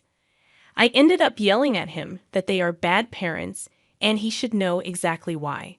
Well, after I said that, the rest of the family descended on him like a pack of wolves. Better late than never, I suppose. But I'd never seen anything like it before. My father was practically backed right up to the restaurant front door. And then most of the crowd flooded back inside with him to have it out with my mother too. My grandparents stayed with me and apologized for having their eyes shut so tight for so long. I don't know what was said to my parents in the restaurant, but it was roughly a half hour before they came back out.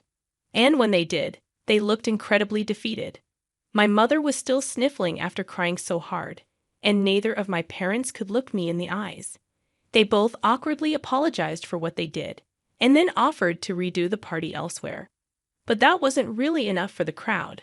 One of my uncles ahemed rather loudly, and my parents said they'd never make me let my sister blow out my candles again, or give her presents on my birthday, or make any part of it about her.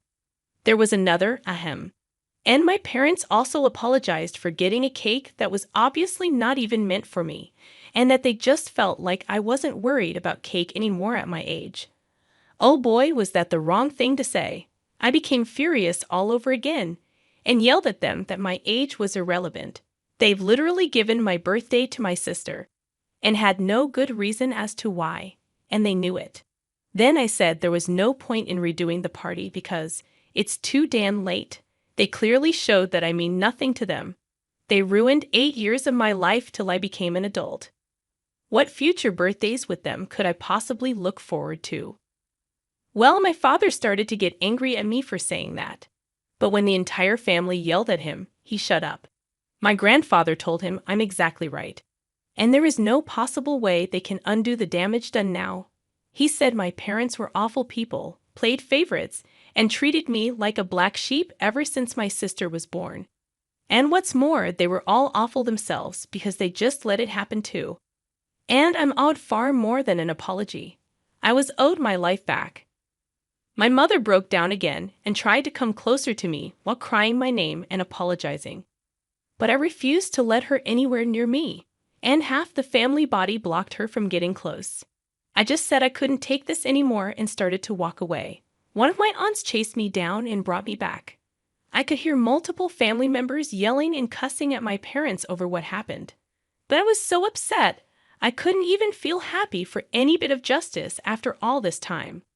Also, where was my sister when this was all going on?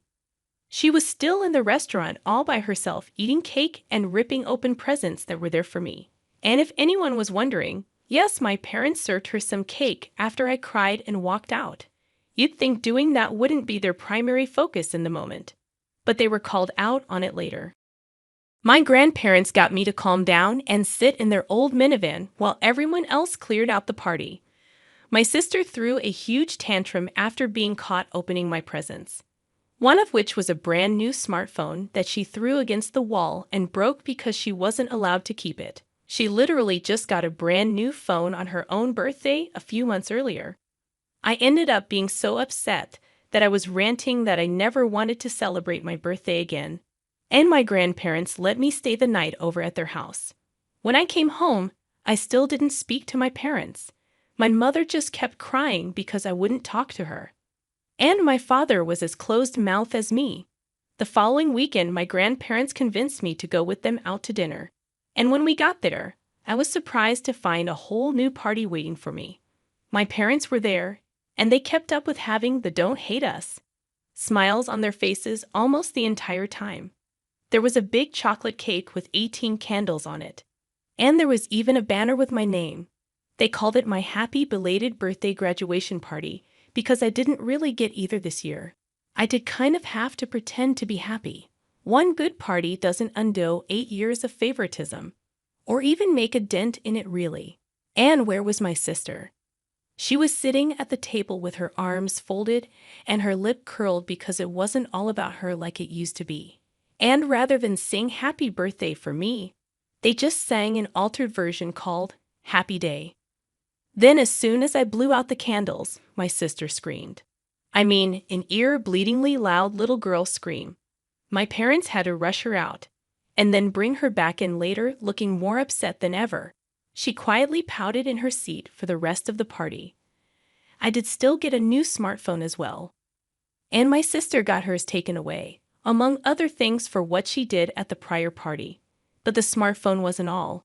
The whole family had chipped in and gotten me a car. It was just an old white Volvo, but I loved it the moment I laid eyes on it. My grandfather knows a thing or two about cars and fixed it up himself.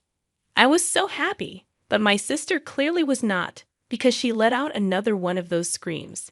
She started having a massive tantrum and demanding a car too. My mother had to take her into the bathroom, and they didn't come back out for a while. My father just went back to looking defeated. My sister had effectively ruined their attempt at trying to look good in front of the whole family. Multiple family members also had strong words for my parents that my sister was acting that way because they raised her to be a princess spoiled brat. I obviously started driving the car around right away. But only days later, my sister actually vandalized the car by taking a hammer and breaking 2 of the side windows and cracking the windshield to the point the car was undrivable. My parents managed to stop her before she did any more damage, but she screamed bloody murder when they grabbed her and took the hammer away, then tried to bite them. Oh, everyone was furious with my sister, especially my grandparents, because my grandfather had put so much work into that car, and my sister ruined it while having a massive tantrum. My grandparents had spoiled my sister so badly that she couldn't mentally comprehend that I could have something she couldn't. And several other family members laid into my parents about how they were setting my sister up for failure by making her an entitled brat that expects the world to be given to her. And she's going to have a terrible adult life because they won't put their feet down and teach her some respect.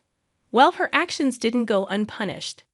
My sister was grounded for the rest of the summer, and effective of the new school year was sent to boarding school. My mother cried like a baby about it too. But my father had to be adamant that it was the only way to start undoing the damage they'd done. Yes, they fully acknowledge they are at fault. It was kind of hard for them not to, since no one sided with them at all. My sister is absolutely miserable at that school. She hates the clothes, she hates the rules, and she's been lying almost constantly.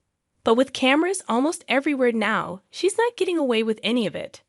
Our parents tried to visit her a few times, but she just screamed at them for putting her in that place.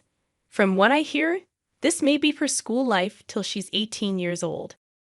My parents did pay to fix my car. They had an auto glass company replace the windows and windshield, and it looks just as it did before. In August, my grandfather came to me and said if I was interested. He found me a job working for a friend, but it was 40 miles away, so I'd need to move out of my parents' house unless I wanted that commute. I was all for moving. Finding a first apartment wasn't so easy, though. I had to get approved for a credit card just to get accepted for a studio. But I got it. And I have been living where I am now since September. My parents keep trying to contact me, but I rarely speak to them.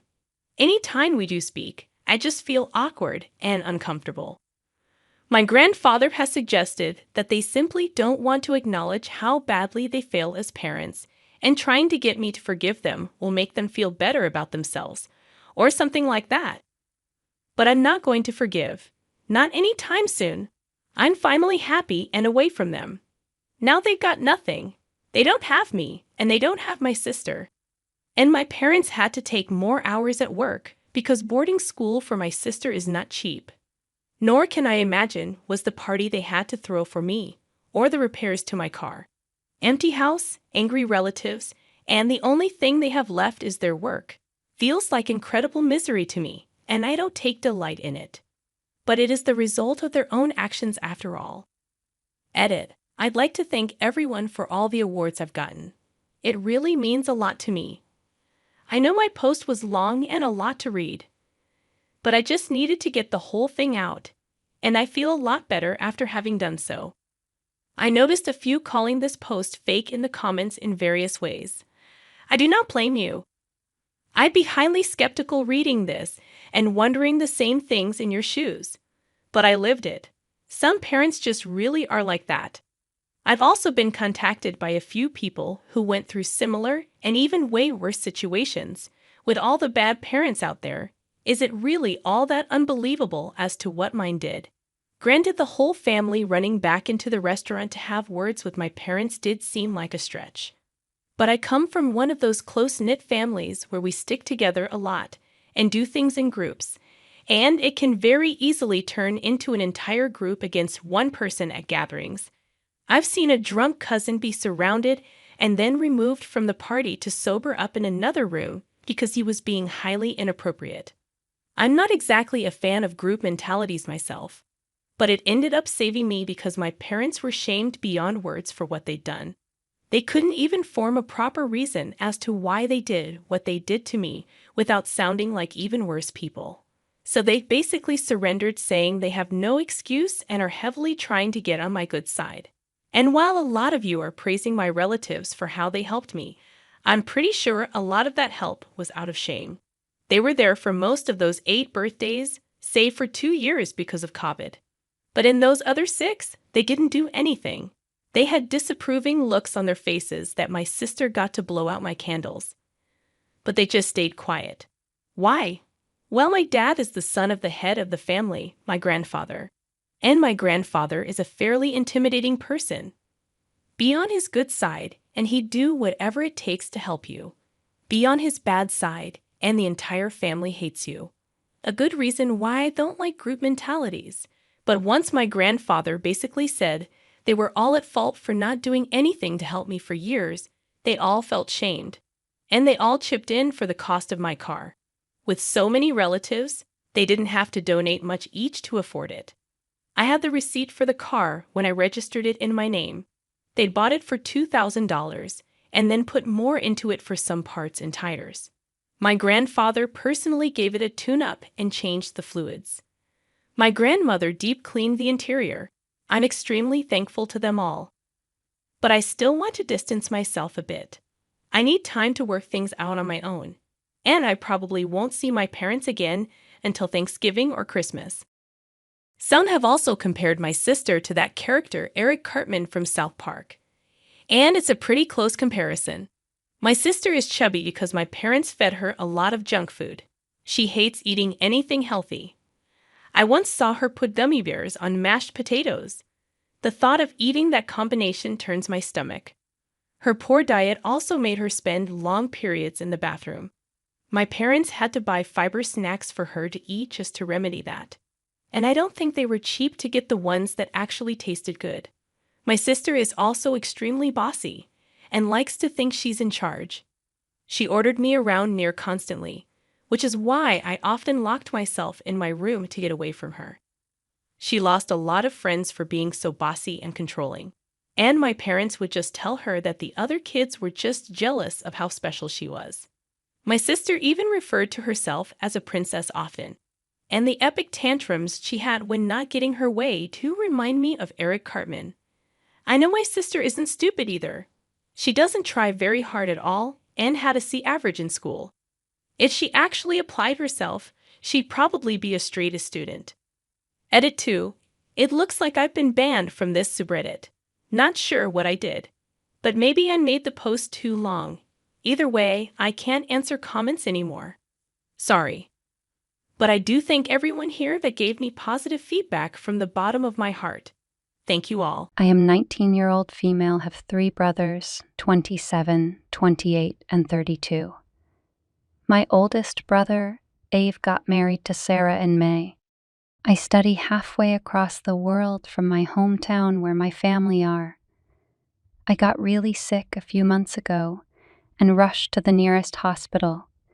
Turns out they don't accept my insurance, and I had to pay out of pocket. I was your 50 short and called everyone I could, but no one was picking up. I then called my oldest brother, Dave, because he always picks up, and asked him to send me your 50, and I would send it back once I get paid in a few days. He told me not to be ridiculous, and he didn't need me to pay him back your 50. Sarah called me that night and asked how I was doing. After the chit-chat, she asked if I could ask someone else the next time I need money because my brother is a married man. I was shocked, but I apologized and said I offered to pay him back. She said it's fine, but next time I should plan my finances in advance so I won't have to rely on a married man. It's my birthday soon, and Dave called to ask what I wanted. I said nothing and that I was fine, but I appreciated him asking. My other brother called to ask what I want, and I said I wanted some money to heat my apartment.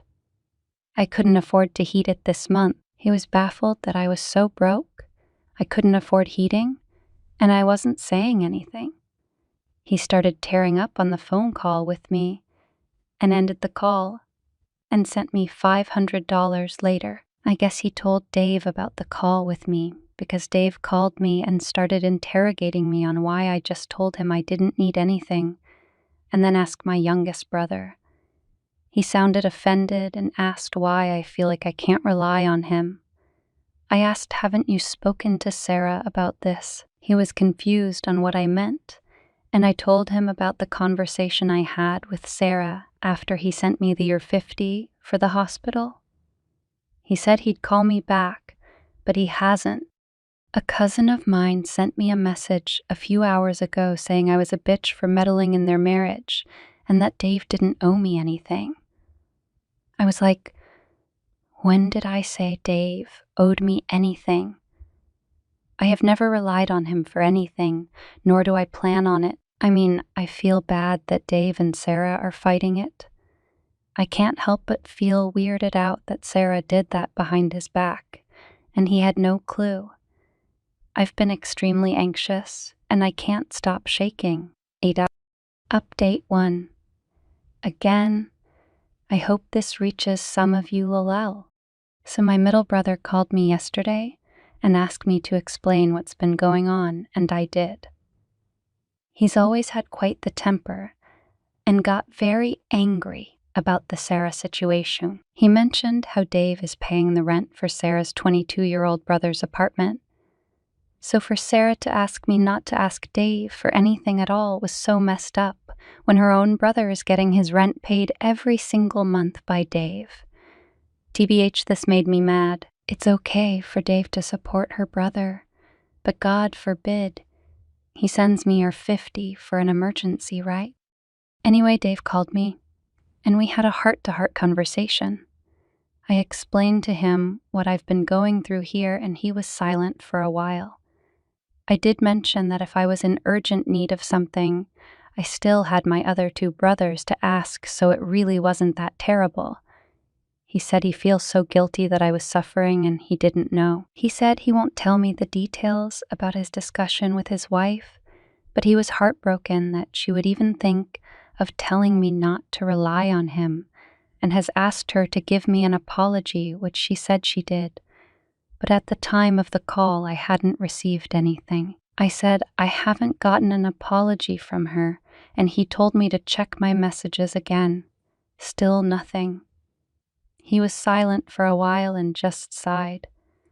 I also mentioned the text my cousin sent, which he asked me to forward to him. He said he felt so bad that people so much older than me were treating me like this.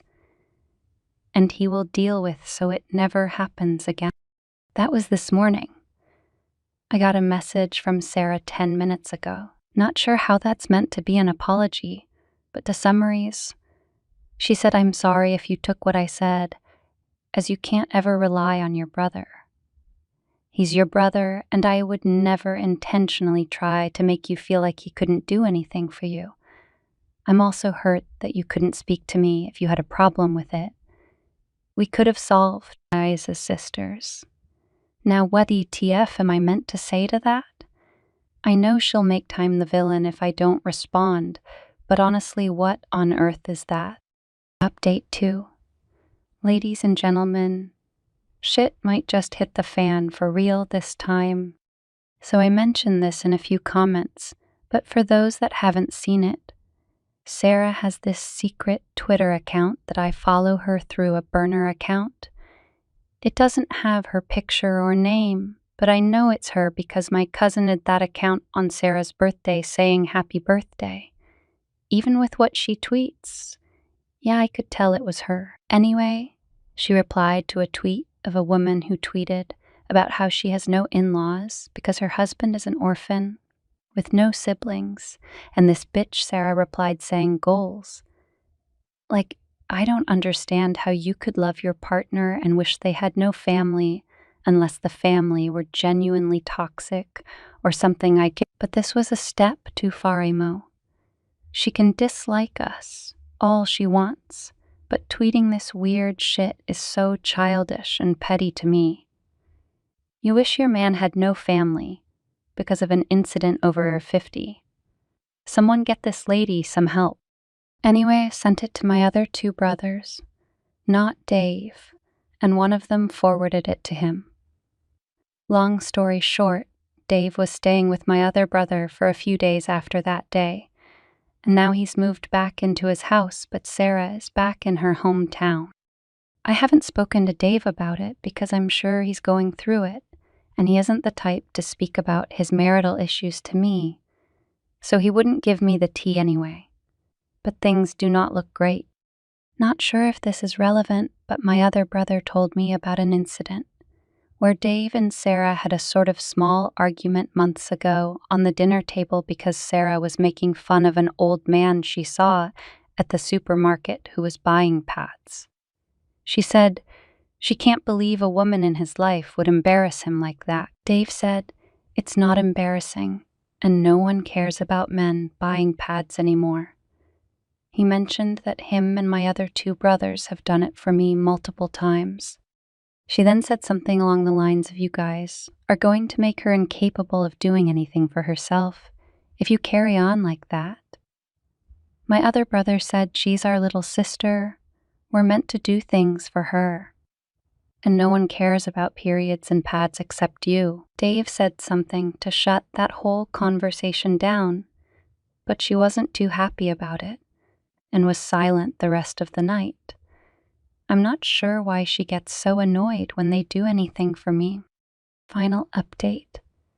Ladies and gentlemen, shit might just hit the fan for real this time.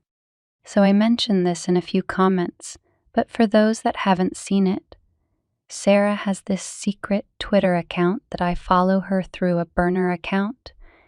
It doesn't have her picture or name, but I know it's her because my cousin had that account on Sarah's birthday saying happy birthday. Even with what she tweets, yeah, I could tell it was her. Anyway, she replied to a tweet of a woman who tweeted about how she has no in-laws because her husband is an orphan with no siblings. And this bitch Sarah replied saying goals. Like, I don't understand how you could love your partner and wish they had no family unless the family were genuinely toxic or something IK. But this was a step too far, Emo. She can dislike us all she wants, but tweeting this weird shit is so childish and petty to me. You wish your man had no family because of an incident over your 50? Someone get this lady some help. Anyway, I sent it to my other 2 brothers. Not Dave, and one of them forwarded it to him. Long story short, Dave was staying with my other brother for a few days after that day, And now he's moved back into his house, but Sarah is back in her hometown. I haven't spoken to Dave about it because I'm sure he's going through it. And he isn't the type to speak about his marital issues to me, so he wouldn't give me the tea anyway. But things do not look great. Not sure if this is relevant, but my other brother told me about an incident where Dave and Sarah had a sort of small argument months ago on the dinner table because Sarah was making fun of an old man she saw at the supermarket who was buying pads. She said she can't believe a woman in his life would embarrass him like that. Dave said it's not embarrassing, and no one cares about men buying pads anymore. He mentioned that him and my other two brothers have done it for me multiple times. She then said something along the lines of, "You guys are going to make her incapable of doing anything for herself if you carry on like that." My other brother said, "She's our little sister. We're meant to do things for her, and no one cares about periods and pads except you." Dave said something to shut that whole conversation down, but she wasn't too happy about it and was silent the rest of the night. I'm not sure why she gets so annoyed when they do anything for me. Sorry for how long this is. My wife's sister made a pass at me at a recent family gathering, and I have no idea what to do. For context, I think my wife Jenna is absolutely gorgeous, but she has some really negative body image issues. This is in large part because of her sister, who is very conventionally attractive, as opposed to Jenna's more unconventional but aimu striking beauty. Mary was a successful model until a couple years ago, and now works in the fashion industry. In our early days of dating, when I would tell Jenna she's beautiful, she would always say, "Just wait until you see my sister." When I did finally meet her family, she would randomly press me for weeks to talk about her sister, whether I thought she was more attractive than her, etc. I always told her the truth, that I think Mary is attractive in a boring way, and that I think my wife is much more beautiful and interesting to look at. She wouldn't let it go until I confronted her about how uncomfortable it made me and asked her what was going on. This is when she told me that she always had a chip on her shoulder about her looks because of being compared with her sister growing up. They fell into the classic smart and a half, pretty one dynamic their whole lives. She also said Mary had a habit of being flirty with all of her exes and warned me that it would happen to me eventually. She then started sobbing and begging me to not cheat on her with her sister, to which I forcefully said I would never cheat on her with anyone, let alone her sister. I've been crazy about my wife since day one, and there's literally no woman on earth who could come close to her. I honestly didn't believe her about the flirting at first. I assumed it was just an extension of her insecurity, but I was wrong. Whenever we get together with my wife's family, Mary always finds ways to touch me and make little innuendos comments about me or my body. It's super uncomfortable for everyone, especially my wife, and I've called her out on it before. She'll cool it for a while, but eventually start doing it again. It's been 6 years of this, and every time it happens, my wife is upset for days, and I have to do a lot of reassuring onto the current problem. A few days ago, we were at my mother-in-law birthday party, and Mary asked me to help her grab some things from the garage. As soon as we walked into the garage, she turned and pressed me up against the door with her whole body and started trying to kiss me. I immediately pushed her off and asked her what the F she was doing. She started giggling and saying she was just doing what we both have been thinking and kept insisting, "You know you want to." I told her she was out of her mind and ran out of there. I went straight to my wife and told her we were leaving. The whole ride home, she was asking me what was wrong. I wasn't sure whether to tell her because I knew how much it was going to hurt. But I also thought Mary would probably try to spin it as me making a move on her, so I knew I had to just say it. I told her everything, and she cried the whole way home. For the last several days, Mary's been calling and texting my wife, doing exactly what I thought she would do, even telling my wife that I said Mary was the hottest girl I've ever seen, which I had to assure my wife a million times that I did not and would never say, even though she believes my account of the situation. She's been a complete wreck the last several days. She's hardly eating. She pulls away from my touch when I try to hug her or just hold her hand. She says she feels hideous and disgusting, and I don't know what to do. This is the lowest I have ever seen her, and it hurts to see how much she's hurting. I have no idea what to do to help her heal from this. Update. I got a few requests for updates, so here it is. I first want to thank everyone so much for your advice. It was extremely helpful and gave me a lot to think about. I'm especially thankful for the folks that asked me how I was doing. I realized that I have literally never had a chance to check in with myself after these things happen. And I've actually been holding a lot of frustration and resentment about it all. I've been harassed for years, and it has either been brushed off or it's been eclipsed by the impact it has on my wife. I don't blame her for it. But this has been a good lesson in me, not burying my feelings for the sake of others, even for her. I also want to clarify a couple of things that came up. Several people asked about how my wife's family feels about all this, and I explained in a comment that her parents are toxic and treat Mary as the golden child. Even though my wife is a freaking neuroscientist, amazingly talented musician, speaks 3 languages fluently and another 2 conversationally, my wife and her family are seriously the only people who don't seem to understand how exceptional she is. I remember meeting one of my wife's family friends and talking to them about her research, and they said, "Oh wow, her parents just told us she works at a university," whereas my parents literally introduce her as the family genius to everyone.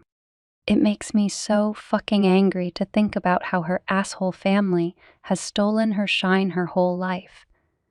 She's literally a Renaissance woman, but all they care about is looks and money. Some folks asked me why I would ever put myself in a situation alone with Mary given everything she's done. I have no good answers for that other than I never thought she would actually try to do anything. That possibility just didn't exist in my head. I realize now that I should have seen this would happen eventually, and that I should have been less concerned with keeping the peace and more concerned with shutting Mary's shit down before it escalated to this point. Hindsight is 20/20. Anyway, onto the update. The night I posted, I told my wife that if she wanted to try to repair her relationship with her sister, I would respect that, but that I don't feel comfortable being around her for the foreseeable future. I said Mary has obviously been deeply jealous of my wife her whole life because she is a hollow, ugly person whose entire value has an expiration date, while my wife actually has substance. I said that I think her whole family is toxic and has done nothing but put her down her whole life, but that only she can decide whether she still wants them in her life. I also told my wife that while I don't blame her for her emotional reaction, her insecurity is something that she needs to work on for our relationship to be healthy. What Mary did was sexual assault, and she's been sexually harassing me for years. But I've consistently put aside my own feelings about this problem because of how it affects her, and that has prevented me from getting the support that I need too. I told her that her reaction only serves to punish herself and me for her sister's behavior, and there's no reason to give her that kind of power. I also told her something that a commenter said that really resonated with me. The only people who have ever considered her second best are her and her family. Everyone else sees her for who she really is. She was crying the whole time and agreed that she needed to go to therapy to work on her insecurity. We were able to find a therapist who specializes in body image, self-esteem issues to work with her individually. And we're looking for a couples therapist too. My wife sent a message to her parents and sister that explained exactly what happened and told them she would reach out to them if she ever feels ready to repair their relationship. We blocked all of them everywhere. But Mary has of course been spamming my family and our friends with nonsense, claiming I attacked her. I'm a drug addict. I abused my wife. All kinds of bullshit that thankfully nobody believes. My wife is still down in the dumps, but I can see that things are getting a little better. She's eating and sleeping more, and she's cuddling with me in the mornings again, which is nice.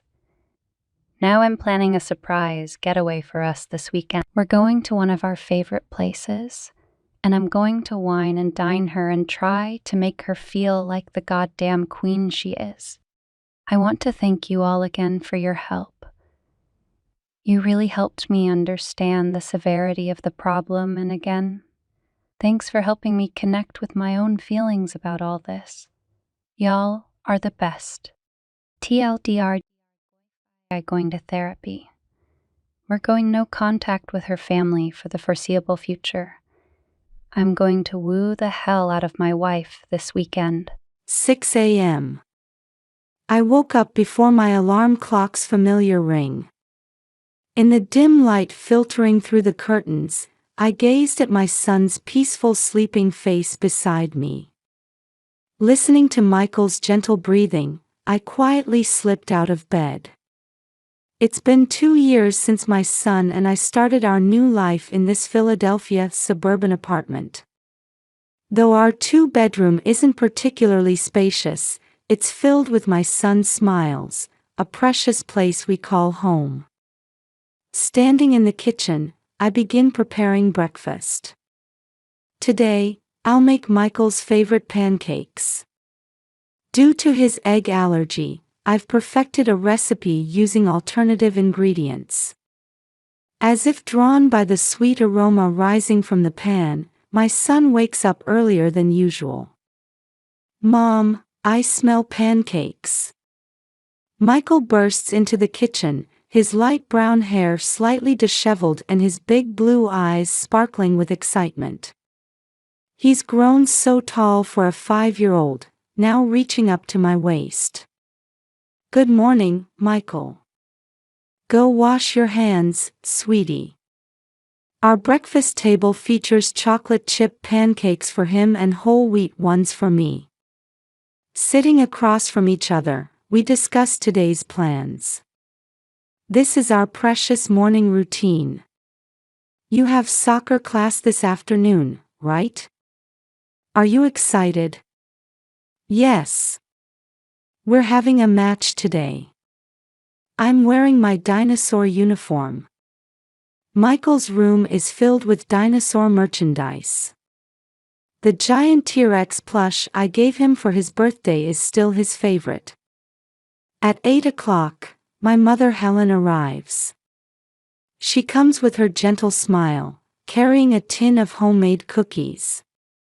She's my strongest ally in taking care of Michael, perfectly looking after my grandson using her experience from years of working as an elementary school administrative staff. "Have a good day at work, Rebecca.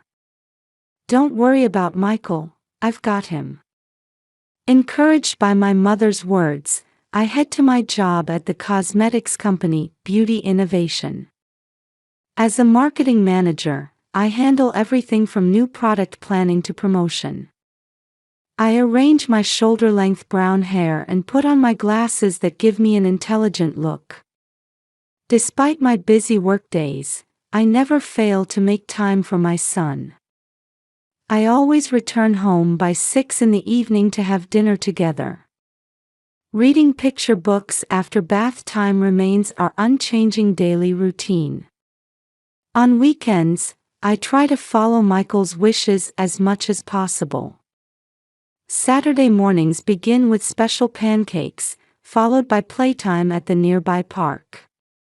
Sundays are for visits to the zoo or science museum, where we always spend extra time at his favorite dinosaur exhibits. This life began after my divorce from Adam was finalized. We met 7 years ago at a mutual friend's wedding party. With his sophisticated appearance and sociable personality, he captured my heart instantly. Our first date was at an upscale restaurant. 6 months later, he proposed at the same restaurant. It felt like a dream. The wedding was a grand affair at a luxury hotel with 100 guests. After our honeymoon, we started our new life in a Manhattan luxury apartment. When Michael was born, Adam was supportive of childcare, and family photos covering an entire wall reflected our happy days. However, as time passed, Adam began coming home later and later, and his infidelity came to light. His spending became reckless, and even couples counseling couldn't improve the situation. Finally, 2 years ago, we divorced. I gained custody, and Adam was granted visitation rights twice a month. Now working as a salesman at a major real estate company, Adam has started a new life with his model fiancée. Though child support payments are irregular, he appears in a suit for his twice-monthly visits, maintaining his gentlemanly demeanor with Michael. Over these 2 years, I've built a new life with my mother's help. Though managing an $1,800 rent on an $80,000 salary isn't easy, I live each day to the fullest for Michael's smile. My meticulous and responsible nature might sometimes seem strict to others, but it's all for my beloved son. On the morning of March 15th, I woke up earlier than usual. I had a 3-day business trip ahead. Lying in bed, I mentally review my preparation list. The bedside alarm clock showed 5 o'clock. Looking at my sleeping son's face beside me, even though it was just a 3-day separation, I felt a tightness in my chest. Listening to Michael's breathing, I quietly slip out of bed. When I turn on the kitchen fluorescent light, different shadows fill the room than usual. I make the pancakes slightly larger today. Using the egg-free recipe, I prepare Michael's favorite chocolate chip ones. I carefully write out 3 days' worth of meal menus and stick them to the refrigerator: Monday's gratin, Tuesday's hamburger steak, Wednesday's stew. I check each item as I place his regular medication in a special box for Helen. In the living room, I pack my suitcase with necessities. 3 copies of the presentation materials, each in clear folders. Laptop, charger, makeup pouch. I check everything according to my list. My usually meticulous nature shows even more today. Mommy, don't go. Small arms wrap around my waist from behind. When I turn around, Michael is standing there with teary eyes, clutching his beloved T-Rex plush. His small frame in pajamas is trembling. Michael, it's just 3 days. I'll be back very soon. Wait with Grandma, okay? Even at the breakfast table, Michael barely touches his pancakes, which usually disappear in an instant. With his T-Rex plush on his lap, he alternates between looking at my face and looking down. Until Helen arrives, I hug him more times than usual, as if trying to memorize the scent of his soft hair. That night, I was reading our usual dinosaur picture book in Michael's bedroom. The story was Triceratops Parent and Child. Sitting on the bed, I hold my son on my lap. The scent of soap lingers in his damp hair. At the last page, Michael looks up at my face intently. Anxiety floats in his big blue eyes. Mom, let's go to the zoo when you come back. the dinosaur exhibit is new. They say there's a baby triceratops too. It's a promise. So be a good boy, okay? Listen to what Grandma says. I held him longer than usual before putting him to bed. In the gentle light of the star-shaped lamp casting shadows on the ceiling, I resist the urge to keep watching his sleeping face a little longer and leave the room. The next morning, as departure time approaches, I give Helen detailed instructions. At the kitchen table, we go through each item on my written memo. Mom, his allergy medicine is in this box. 1 pill morning and night. All emergency contacts are on the list, including Dr. Watson's number. Preschool pickup is at 3. Don't worry, Rebecca. Focus on your work. I've got Michael covered. Though reassured by my mother's calm voice, my hands shake slightly as I put on my shoes at the entrance. Michael stands there wearing his dinosaur backpack. I can see his eyes are slightly red. Mom, don't forget my souvenir. I want a dinosaur toy. Michael waves with a smile. My mother and son see me off at the entrance until I get in the taxi. Their figures in the back seat window grow smaller and smaller. That day went smoothly. The presentation preparation proceeded as planned, and the client meeting went well. At night, I could hear Michael's cheerful voice through video chat. He happily tells me about the cookies Grandma made, his eyes sparkling. Even through the screen, my son's smile saves me. The second day, the morning meeting ended without issues. During lunch break, I talked with Michael on the phone and heard about his soccer class. He explains with an excited voice about learning new techniques. But when I tried video chat at night, we couldn't connect, and instead, I got an email from Mom, Michael's already asleep. Though slightly concerned, I decided to trust Mom.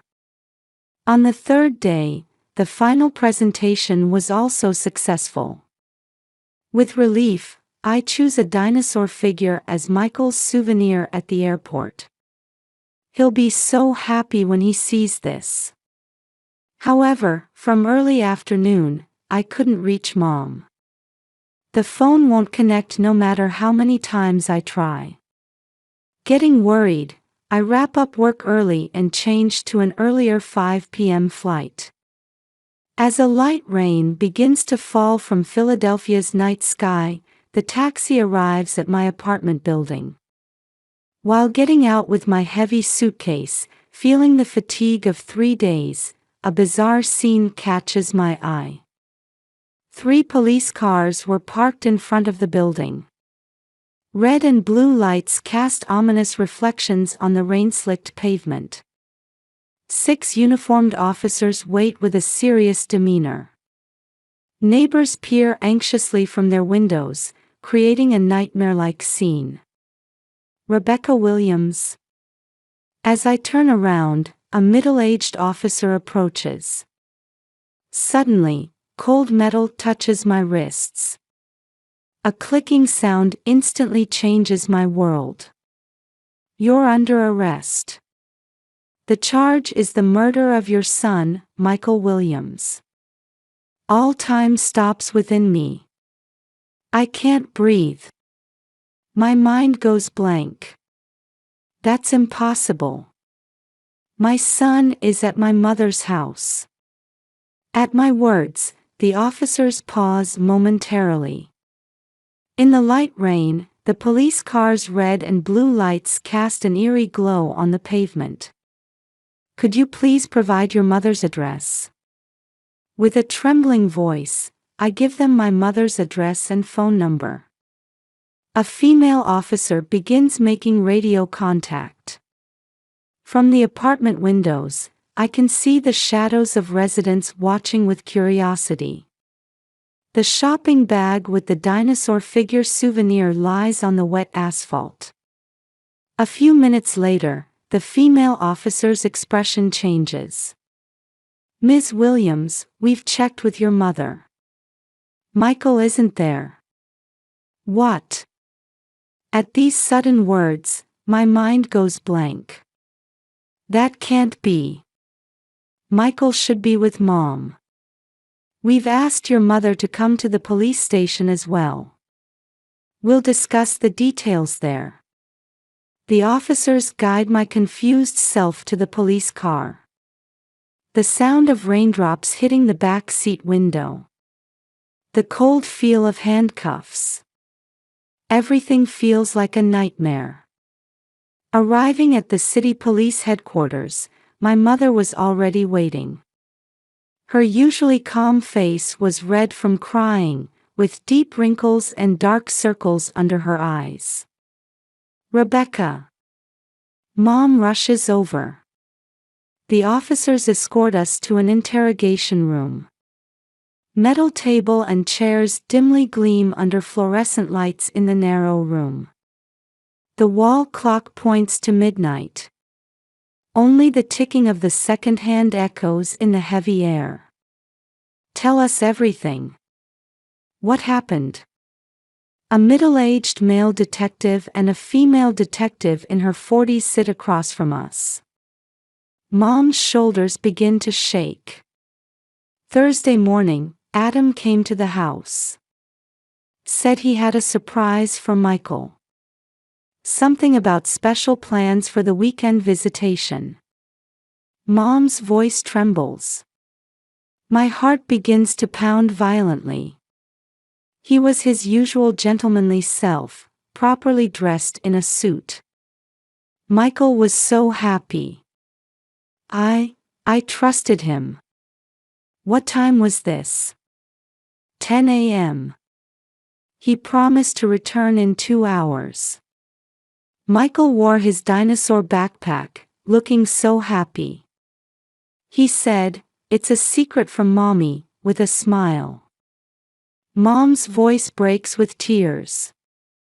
A dull pain shoots through my chest. But they didn't come back.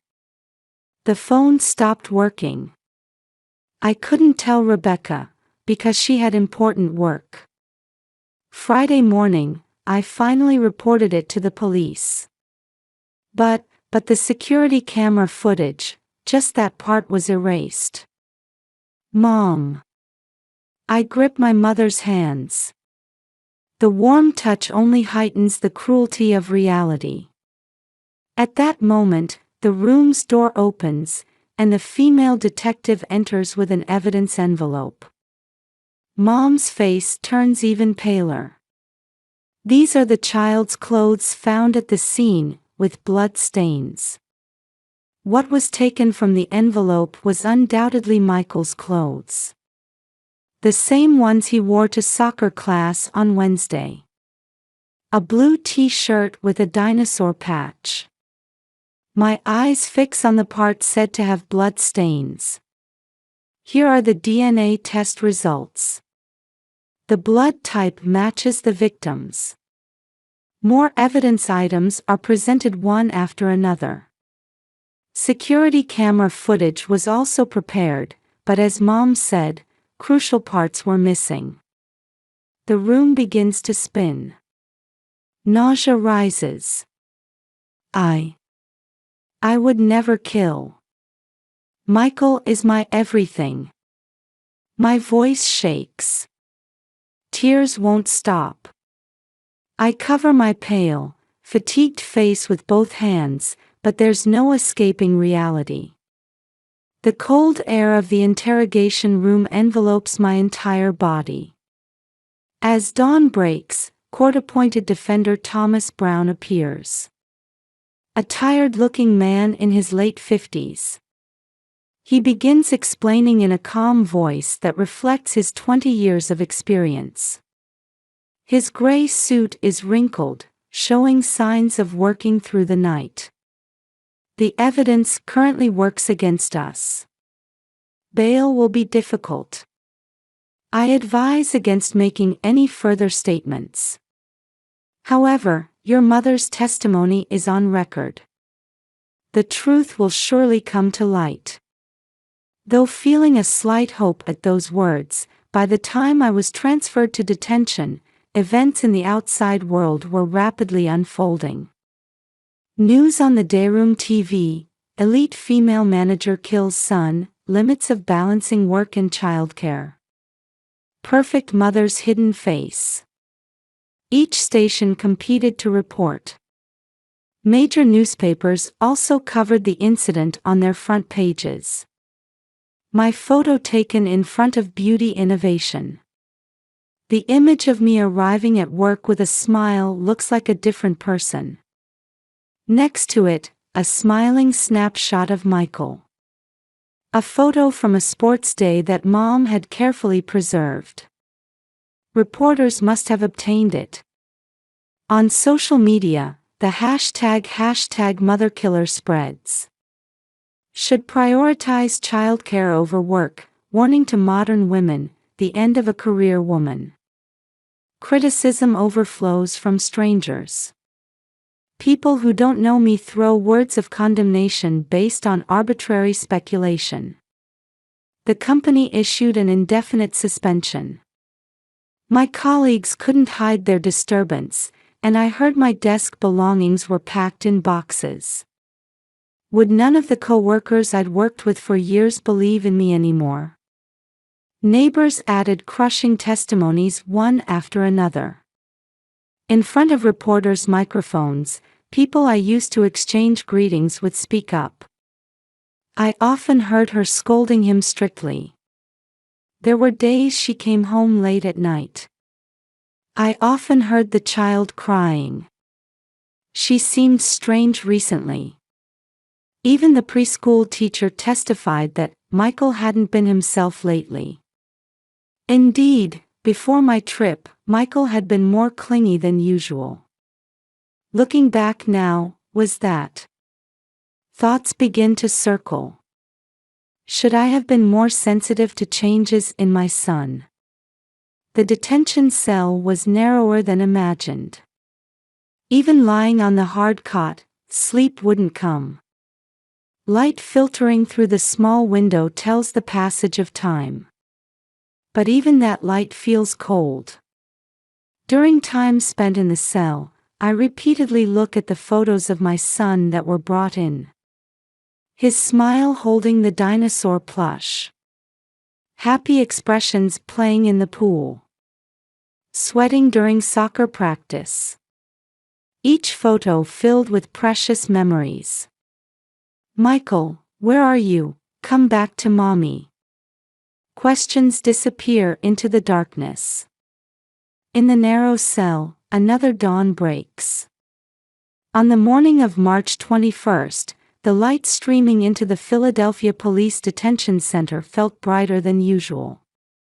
Called to the visitation room for the first time in a week, I found Mom and Detective Johnson waiting. Next to the veteran detective in his 50s, Mom sat restlessly in her chair, as if having something important to say. New evidence has been found. Detective Johnson's voice carried unprecedented confidence. His partner, Detective Sarah Murphy, also showed a gentle gaze, quite different from her usual stern expression. Actually, I had recently installed security cameras at home for protection against suspicious persons. Mom's voice trembles.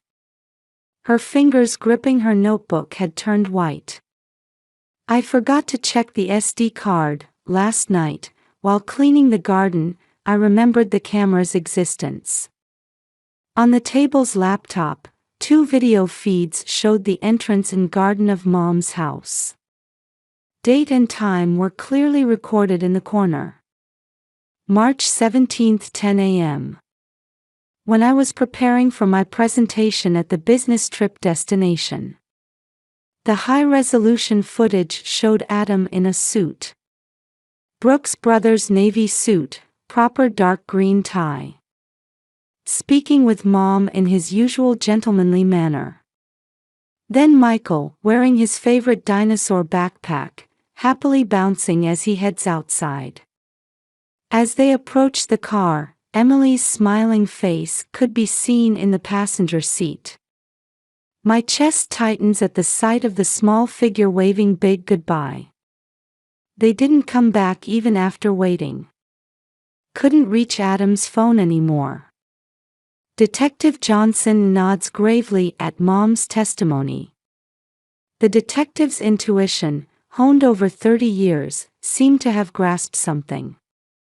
After obtaining this footage, the direction of our investigation changed dramatically. Detective Murphy opens new files. Multiple photos appear. Security camera footage from a gas station in Erie, Pennsylvania, near the Canadian border. Adam's Lexus RX is shown refueling. Adam in the driver's seat, Michael sleeping in the passenger seat, Emily in the back seat, all clearly visible. The timestamp shows 2 p.m. on the day of the incident. The security camera at the Lakeview Motel in Buffalo, New York, shows the three of them checking in at the front desk. Adam carrying the sleeping Michael, Emily following with luggage. They act like a real family on vacation. This was a completely planned kidnapping. And a conspiracy between the two of them. Detective Johnson explains in a quiet voice drawn from 30 years of experience. Adam and Emily had been preparing for over 6 months. Adam used his real estate industry connections to arrange for a new identity life in Toronto. Emily prepared forged documents using her modeling career connections. Together, they were trying to create a perfect new family. District Attorney Robert Clark analyzed the motive this way. This is a crime involving complex emotions. Within Adam Carter existed both a desire for revenge against his ex-wife and a distorted love for his son. Emily Brown had developed an obsession with the ideal family stemming from setbacks in her modeling career. Their twisted desires created this plan. In court, Adam received a 12-year prison sentence for kidnapping, false imprisonment, and evidence tampering, while Emily got 8 years for conspiracy. Neither appealed. All visitation rights were permanently revoked. The media unanimously apologized for their false reports. News programs that had reported on the perfect mother's hidden face aired special correction broadcasts. On social media, the hashtag motherkiller hashtag disappeared, replaced by hashtag StayStrongRebecca. Beauty Innovation requested my immediate return. CEO Jennifer Parker personally visited to apologize and promised company-wide support. Welcome flowers arrived from colleagues. However, healing our wounded hearts would take time. In sessions with child psychologist Dr. Sarah Brown, Michael gradually opened up. He eventually expressed his true feelings. Dad and Aunt Emily said we'd go to a new house, but I didn't want to never see Mommy and Grandma again. We moved to a new apartment in the suburbs. A unit in a high-rise with proper security. Michael's new room is larger than before, with a panoramic view of the city. Mom also moved nearby, and we keep in closer contact than ever. Michael transferred to a new preschool. Though anxious at first, he made friends who share his love of dinosaurs and slowly regained his smile.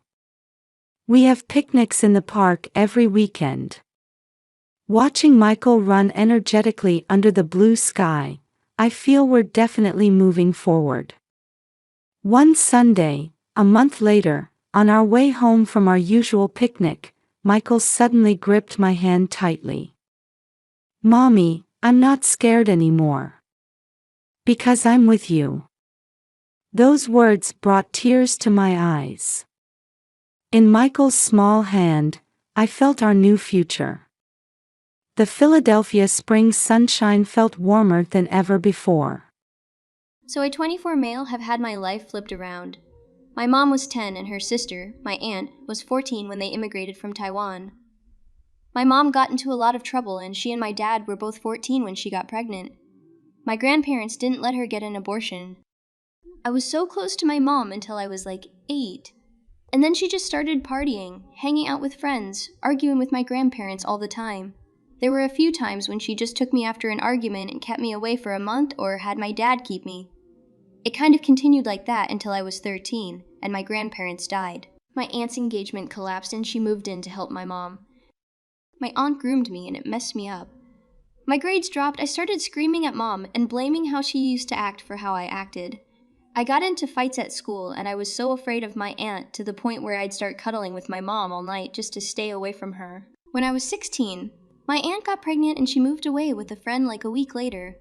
She came over once after the baby David was born, and when my mom went out for a little bit, she made me hold him and took a photo of us and said, I should hold my son while I can.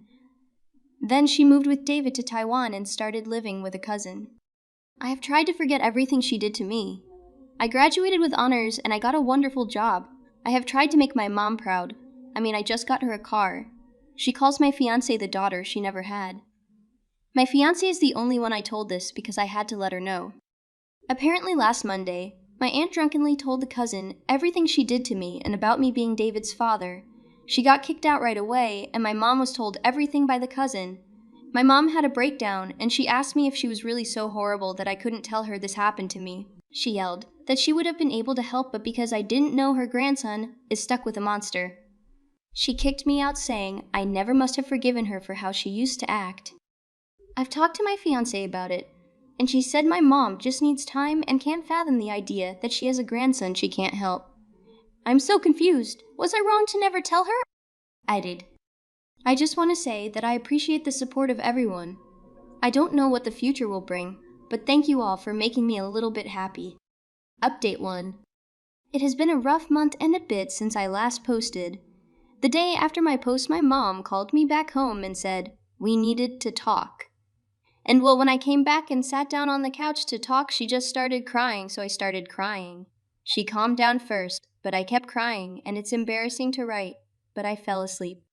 My mom we up, and we had to talk about things, and I have to thank you. Oak Savings 4,279 for what they told me. I told my mom how because of how provocative my aunt was, and how other kids would tease me whenever they'd see her. I was so confused when things were happening, and I was trying to push it all down and away. She even brought up, though, how she should have known something was wrong, because no kid at that age should cuddle with their mom all through the night, but she was too wrapped up in trying to have fun to notice. And then I don't know so. I tried to tell her how much I've worked to make her proud, and she told me that she's always been proud, and I'm proof that she didn't end up being a waste of space like her parents always called her, and I'm her entire life.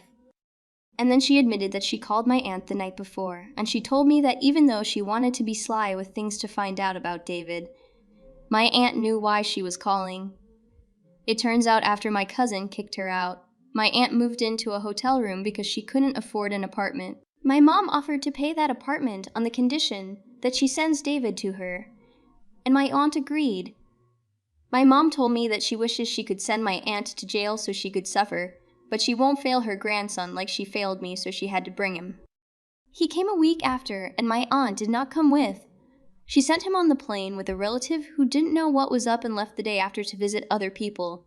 He was really quiet and confused, and my mom took him around everywhere trying to get full custody of him right away. I don't know anything about this legal stuff, or how he was even allowed to come with a guardian, but my mom has told me not to worry about it, and she's handling it. He did refer to my mom as his aunt when he came, but as soon as our relative left, she made him start calling her grandma, and as weird as it's been, calling me dad. He seemed uncomfortable with it, but he's kind of gotten used to it. My mom has loved being a grandma, and David is already really attached to her. I know it's only been a little bit since he came, but it reminds me of myself at that age with how I used to cling to her. She's introduced him to all her close friends. Whenever they ask about his mom, she just says that she's in Taiwan and sent him over for a better life, us since I'm getting married. Yesterday my mom did talk to me and point out some strange stuff with David that she's noticed and her belief that my aunt was starting to do to him what she'd done to me. I don't really know what to do with that info. My fiancé has told me I just need to keep handling it like I'm doing and stay confident. I'm doing my best, but with how things have been, I don't know if it's good enough. That said, I do feel like I'm mentally better, knowing my fiancé is good with my mom taking in David, and my mom and I clearing things up about what my aunt did. Update 2. I don't really think I'm going to keep doing these. Maybe I'll do one way into the future if I do. But I felt I needed to give another update because I got a lot of messages about my aunt, and I felt I needed to get some things off my chest. I do wish things were different and I wasn't in this situation, but I am in it and I have to see the good because the bad can be too much. I know some people would love it if I made this update about going on Facebook or Twitter and blasting my aunt on it and the police in Taiwan locking her away for life, but it's not. It's hard to write or talk about her outside of something, which I know is private like this. And if I had to think, that's because I still feel guilty and conflicted and almost wonder if I deserved it, or if I wanted it even though I know that's not true. I hope that she lives a terrible life, but what's best for me is staying separate from her forever, and I won't be doing anything to associate with her again. A lot of people had an issue with my mom forcing David to call me dad or father while taking the title of grandma, and I won't lie. It is weird and it is uncomfortable, especially because I don't feel like a father and I don't even know what that means to be one. But it's not making me feel sad or mad or anything. Just a little offbeat, and I don't think it's anything to be angry over. And as for the rest of it, my mom officially has custody of David.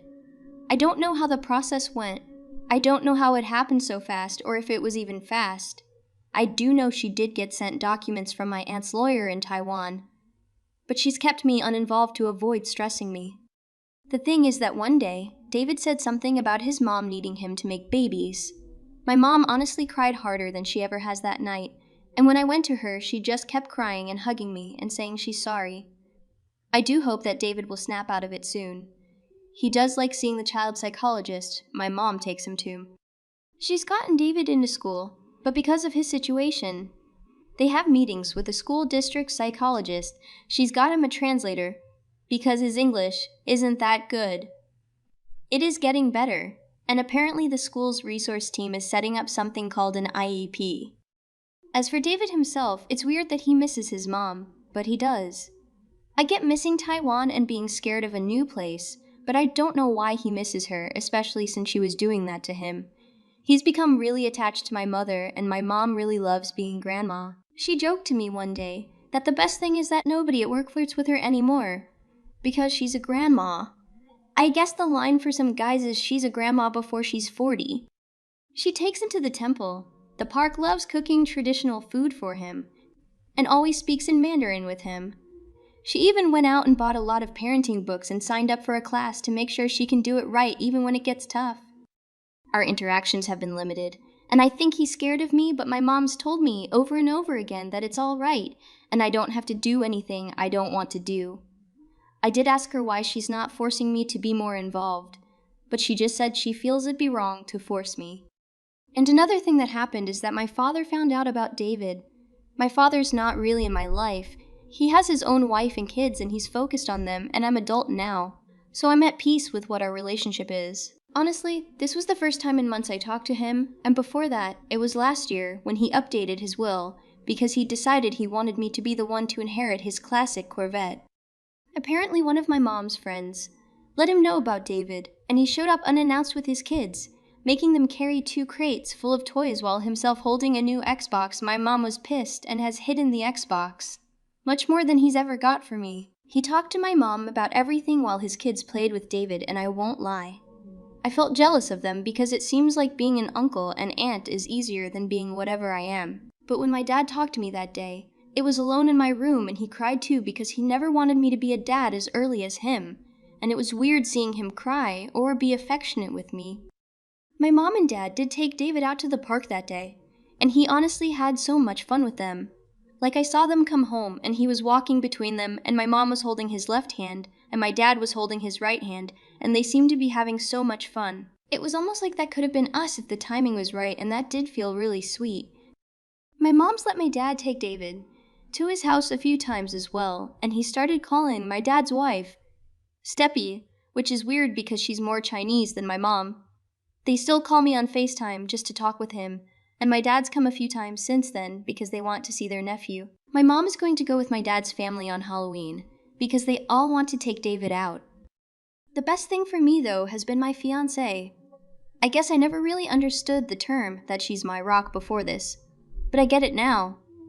My mom gets it too and has me call her whenever I guess things start to get uncomfortable, and I get why she calls me when she's in a similar place. Her family has been amazing and understanding too. They've got a very sanitized version of what happened to me, but just like my mom. But they've all been so great to me. It's weird because it's like I got the one fiancé whose family treats me good despite it. And I won't lie, her parents are very traditionally Chinese, and I was scared they wouldn't keep approving of me. But her grandfather gave me a hug. So I am in a better place, and my fiancé is probably the biggest reason why. Thanks for listening to my TED Talk, Story 2. For telling my mom I'm never coming back. My 16 female mom and dad are divorced. My mom has remarried and has 3 stepchildren, while my dad is still single and I live with him. I see my mom on some weekends, but I don't spend the night at her house because I like to spend the weekend with my friends. So I spent the summer with my mom. I didn't want to, but she has been telling me how she misses me and how she is going to make sure I have a good time. I said yes because she is my mom. Plus she had been practically begging, making it hard to say no. The whole time I was at her house, I just wanted to go home. Instead of everyone washing their own plate, we all take rotations. So I am left washing like 15 plates every other day because they serve food family style and there are so many chores. My mom didn't even let me meet friends all that much. And there was constant noise while at my dad's house he makes me food, and I washed the plate for the 2 of us. He allowed me to bring friends over, and me and him cleaned the house together. But since we are 2 people, the house is never that dirty to begin with. My dad let me talk to him informally. If I asked my mom what up, her husband would go into a rant about how I shouldn't talk to her like that, and I was left babysitting a lot there. Me and my dad eat out every Sunday. Like we go to a nice restaurant and try different cuisine. While here to eat out, we all have to beg my mom and husband. And if I am feeling sad, my dad always takes me for a walk or to go get some food. If I am sad here, nobody notices it, like I am not seen here. I just miss my dad and never want to return here. My mom is sad I am leaving and said we should do it again for every holiday. My dad is picking me up today because I start school on Wednesday. And I said that I was never coming back here and went to pack all of my things. My mom's husband decided to come and give me a speech about how I shouldn't say stuff like this, and this just made me not want to come back here again, because why does she always report me to her husband when I told her that in private? I told my dad what I said, and he said I don't have to come back if I don't want to, but my response was a bit harsh. Was I being an asshole? Edit. I'm not cutting off my mom. I meant him never sleeping at her house ever again. I said it harshly because I wanted her to know there was no room for debate. I didn't want to spend summer here, but she kept pressuring me to come and making me feel guilty because I don't live with her. I wanted her to know straight off the bat that I'm not repeating this experience. Update. Context.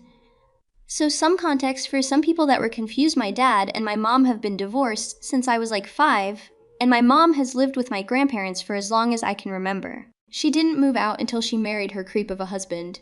My mom has always had me on weekends, but most of those weekends, I remember spending them with my grandparents and cousins. My mom hasn't always really been there because she was working. So some people have been asking me for an update. Me and my mom still aren't close. I made it clear to her that I'm never visiting her home and that I still hope we could hang out outside of her home because I didn't like the way I was being treated. And she said, oh, but proceeded to say that not my fault my dad spoiled me, but she will respect my decision, whatever that. It's supposed to mean, but I have been calling and texting her every week to hang out. But she always declines. I think she's holding a grudge. But if she doesn't want to put any effort into our relationship, neither will I. This is just how she is. She says she is not angry, but does passive-aggressive stuff. Anyways, I asked my mom, more like begged her, and I got a sleepover with her husband-daughter, Amy. Me and Amy have been begging for it for like 2 weeks. So she came to my house, and we had a lot of fun. Her dad didn't give her any money, so my dad brought her a couple things from Claire plus some Auntie Anne's and food from the food court. But there was a deal at Claire, so everything he brought her didn't even reach like $20. It was just some earrings, a bracelet, and a diary. And in my house, I have like 3 big trash bags full of clothes that I was going to let my cousins go through, because some of my cousins give me their clothes. So it's a thing in my family where we give each other clothes that are too small, or we are not going wear anymore.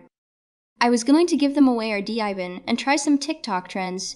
When Amy saw the clothes and I told her I was giving them out, she asked if she could have some. So me and her went through Pinterest and I dressed her up with style and packed the clothes she liked in one big trash bag to take home. It didn't really occur to me that this would cause issues, but when my mom picked her up Sunday, she didn't have any problems. She said that it was nice that I gave her clothes. But later in the evening, her husband called my dad and was yapping about how we gave his daughter our old clothes and started saying that we looked down on them. It causes so much drama. This morning, he came and dropped off the Claire's stuff that my dad brought for her and the trash bag of clothes I gave her. I texted her and told her I would give her back Claire's stuff on Tuesday because her school is like an 11-minute bus ride from my school. But I'm not sure if we are going to be allowed to hang out again. Edit. I wrote this around Labor Day because it happened around Labor Day. I visited her at her school and gave her the Claire stuff. I would have given her the clothes, but she can't hide that amount of clothes in her bag. Outside the window, a pure white snow scene greets the eye. The winter mornings in Alaska always begin with silence. I'm Jessica Miller. Even at 62, I haven't changed my habit of waking up at 5 a.m. every day. Standing in the kitchen, brewing a warm cup of coffee, I gaze out the window at the view of Miller's orchard spread before me.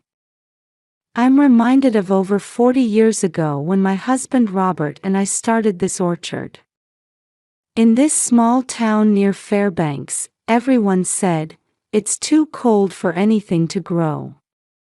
But we didn't give up. After much trial and error, we found apple varieties that could withstand the cold and even succeeded in growing berries. Now, our orchard has become a fixture at the local farmers market, and in summer, it's bustling with tourists. It makes me so happy when everyone tells me how exceptionally sweet our fruit is after surviving the harsh winter.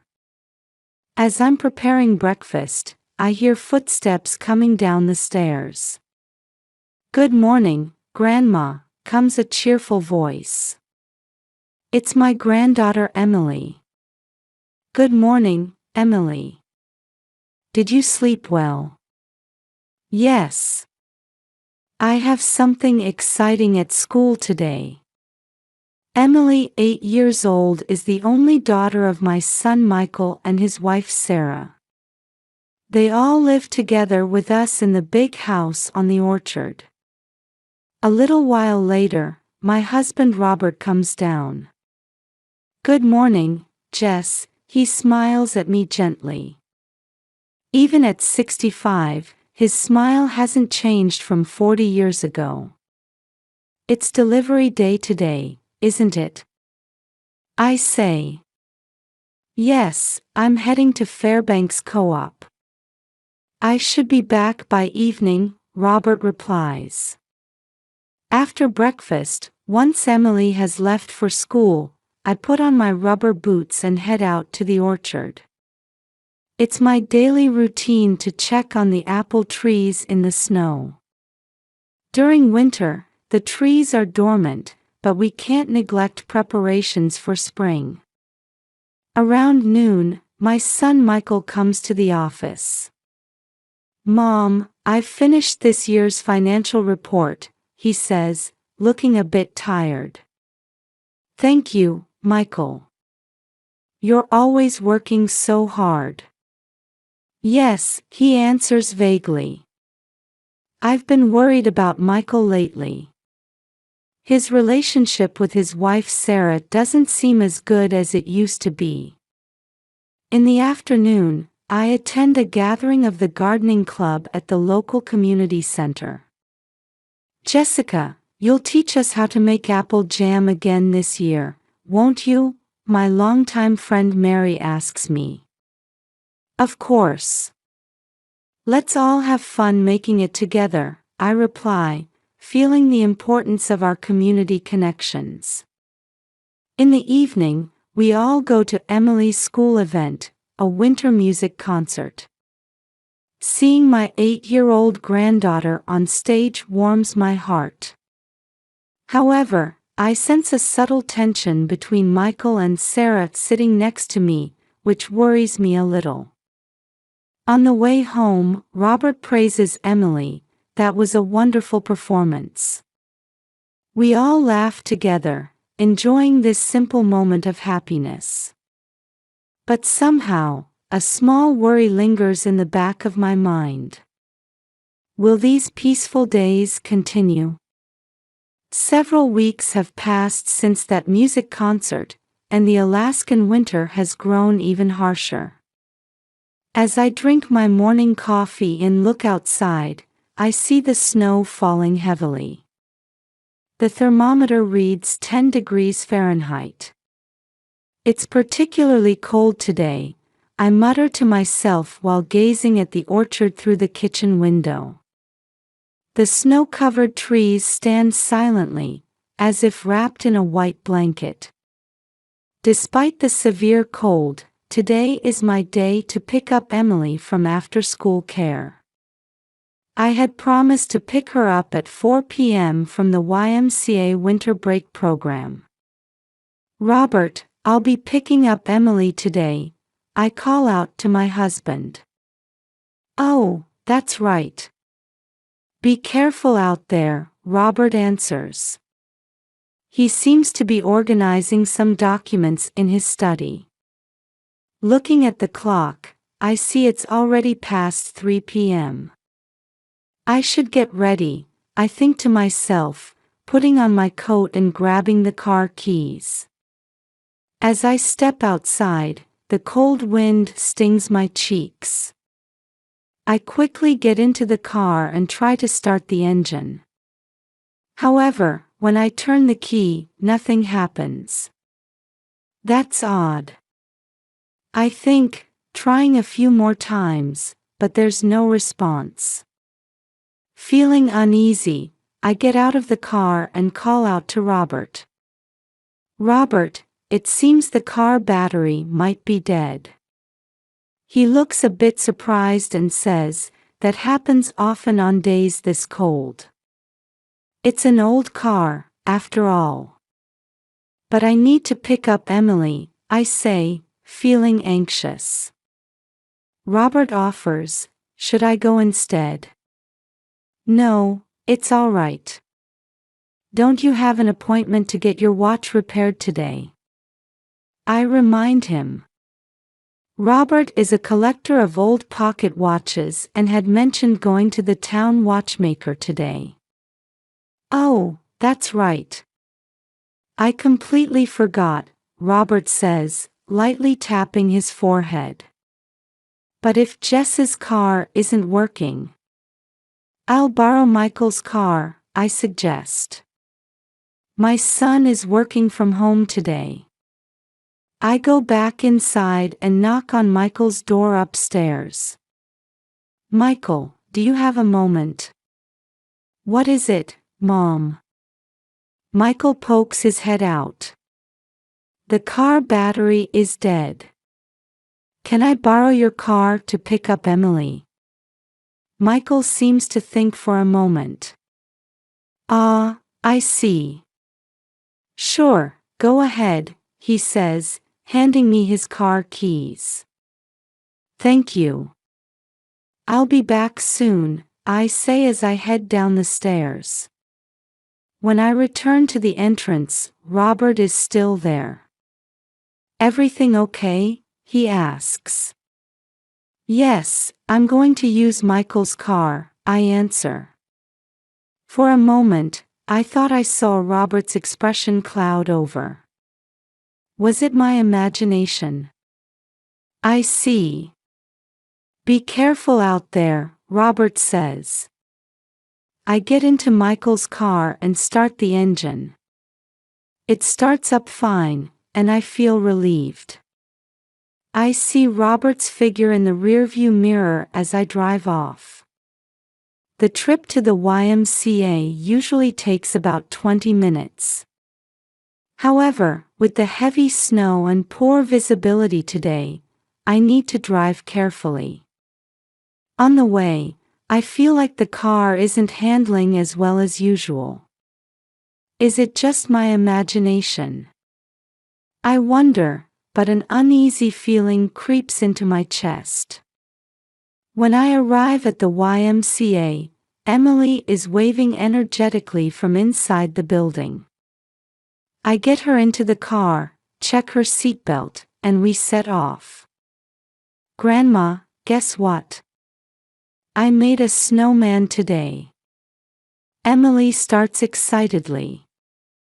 Oh, did you have fun? I reply, but in my heart, an indescribable anxiety is growing. Robert's behavior, the condition of Michael's car, and today's unusually cold weather. I can't shake the feeling that something is off. As we head home, I take a deep breath. I hope this ominous feeling is just me being overly worried. With that wish, I slowly drive on. About 15 minutes after leaving the YMCA, we reach the road along the Yukon River. The snow is still falling heavily, and even with the wipers at full speed, it's hard to see clearly ahead. The white world spreading out on both sides is beautiful, but in our current situation, it feels a bit eerie. Emily, are you cold? I call out to my granddaughter in the back seat. I'm okay, Grandma. But you know. Emily's voice sounds a bit clouded. What is it? Grandma, this car feels strange. Emily's words make my heart skip a beat. The truth is, I've been feeling something off since we left. The steering wheel vibration seems stronger than usual, and the engine sound oddly irregular. Strange how? I ask, trying to stay as calm as possible. There's a clunking sound. Daddy's car doesn't usually make that noise. Hearing Emily's words, my unease turns into certainty. Something is wrong. It might be dangerous to continue driving like this. Just then, I spot a small parking area ahead. It's a viewpoint for the Yukon River. Usually, it would be crowded with tourists, but on a day with such bad weather, no one is there. Emily, we're going to take a little break, I say as I pull into the parking space. When I turn off the engine, silence envelopes the car. Outside, the snow is still falling heavily, but from inside the car, it looks like soft cotton fluff drifting down. I take a deep breath and try to clear my head. I've decided it's too dangerous to continue driving. But walking home in this snow is impossible too. Emily, Grandma is going to call a taxi. Can you wait a little longer? Okay, I understand, Emily nods obediently. I take out my smartphone and call the local taxi company, Fairbanks Cab. Fortunately, they say they can pick us up in about 30 minutes. A taxi will be here soon. Until then, let's chat, shall we? I say to Emily. Yeah. Hey Grandma, today at the YMCA. As I listen to Emily's story, various thoughts run through my mind. Why is Michael's car in this condition? Is it just a coincidence, or? 30 minutes later, I see the taxi's headlights. The driver gets out and checks the situation. Ma'am, it's dangerous to keep going like this. You did the right thing by stopping and calling us. Hearing those words, I felt a chill run down my spine. If Emily hadn't noticed. As we get into the taxi, I look back at Michael's car. Tomorrow, I need to have it properly inspected. And I need to talk to my family. Emily, you did well to notice. Thank you, I gently pat my granddaughter's head. As the taxi starts moving, my heart is filled with deep anxiety and fear of the truth that awaits us. When the taxi stopped in front of our house, the day was already beginning to fade. The snow had finally let up, and the warm light leaking from the house windows reflected beautifully on the snow-covered ground. Emily, we're here, I call out, and my granddaughter nods, rubbing her sleepy eyes. After paying the taxi driver and thanking him, we get out. Suddenly, the door flies open and Robert rushes out. Jessica. Emily. His voice is clearly agitated. Robert's expression changes from surprise to confusion, and for just a moment, disappointment. It seemed to flash across his face. How are you safe? A whisper escapes from Robert's lips. Those words sent a chill down my spine. Something is decidedly wrong. Robert, what do you mean? I ask, trying to maintain my composure. Oh, no. I was just worried. With this terrible weather, he hurriedly tries to cover up, but his eyes remain fixed on us. Emily, go inside. You must be cold, I urge my granddaughter into the house. Once Emily is inside, I turn back to Robert.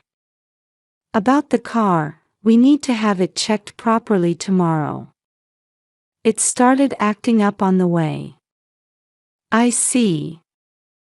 Robert's reaction feels oddly detached. As we enter the house, Michael comes down the stairs. Mom, Emily, you made it back safely. His voice seems to mix relief and anxiety. Yes, but is your car all right? It started acting strange on the way. Oh, that.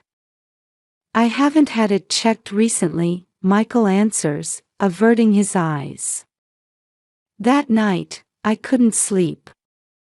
Robert's reaction, Michael's attitude, and the condition of the car. Everything felt unnatural, as if some big secret was being hidden.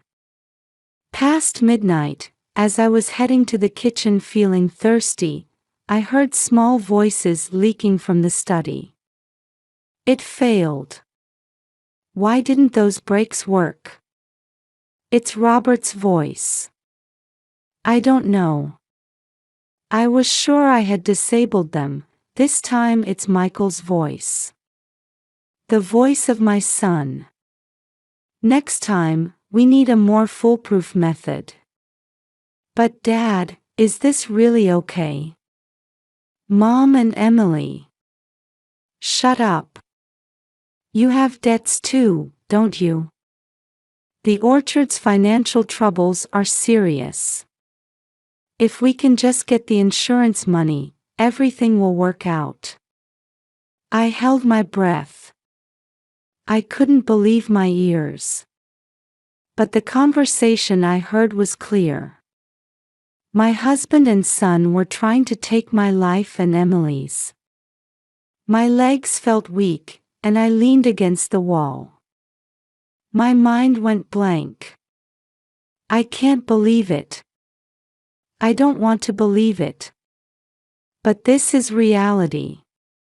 Quietly, I returned to my room and closed the door. Tears streamed down my cheeks. My husband of over 40 years, the son I gave birth to. These two were trying to take our lives. Why? The orchard's financial troubles. Debts. I can't even imagine how bad the situation must be. But even so, to try to kill family members. Emily's innocent 8-year-old sleeping face comes to mind. I must protect her. But how? Should I go to the police? But there's no evidence. Would I have to report my own family? As the morning sun begins to shine through the window, I finally make up my mind. First, gather evidence. And ensure Emily's safety. Love for my family and the sadness of betrayal. The fear of protecting myself and the determination to protect Emily. Conflicting emotions clash in my chest. I close my eyes and take a deep breath. The road ahead will be tough. But I must reveal the truth and do what's right. With the morning sun, I quietly get up from bed with a new resolve.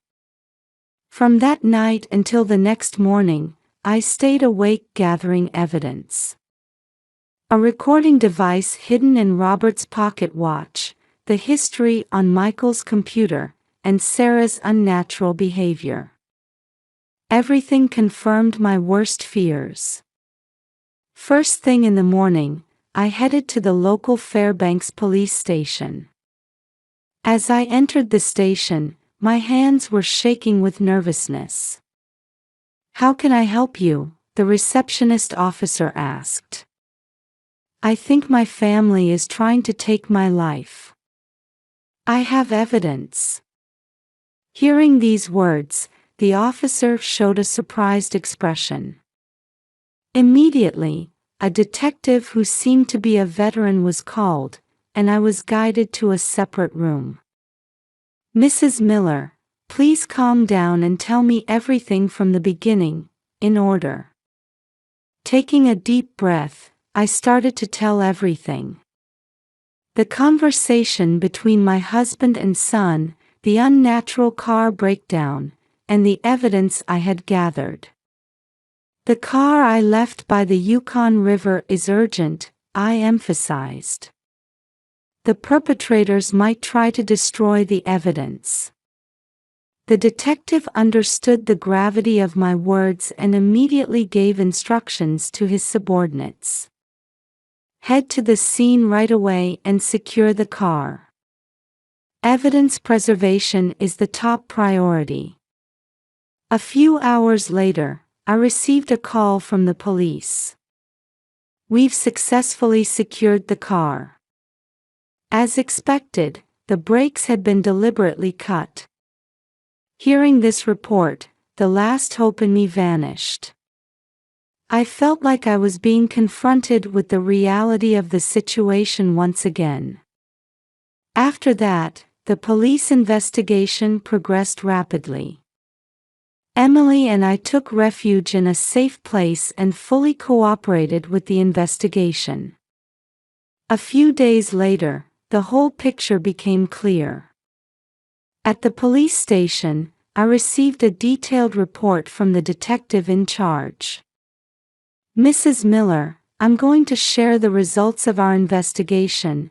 The detective's expression was stern, but also showed a hint of sympathy.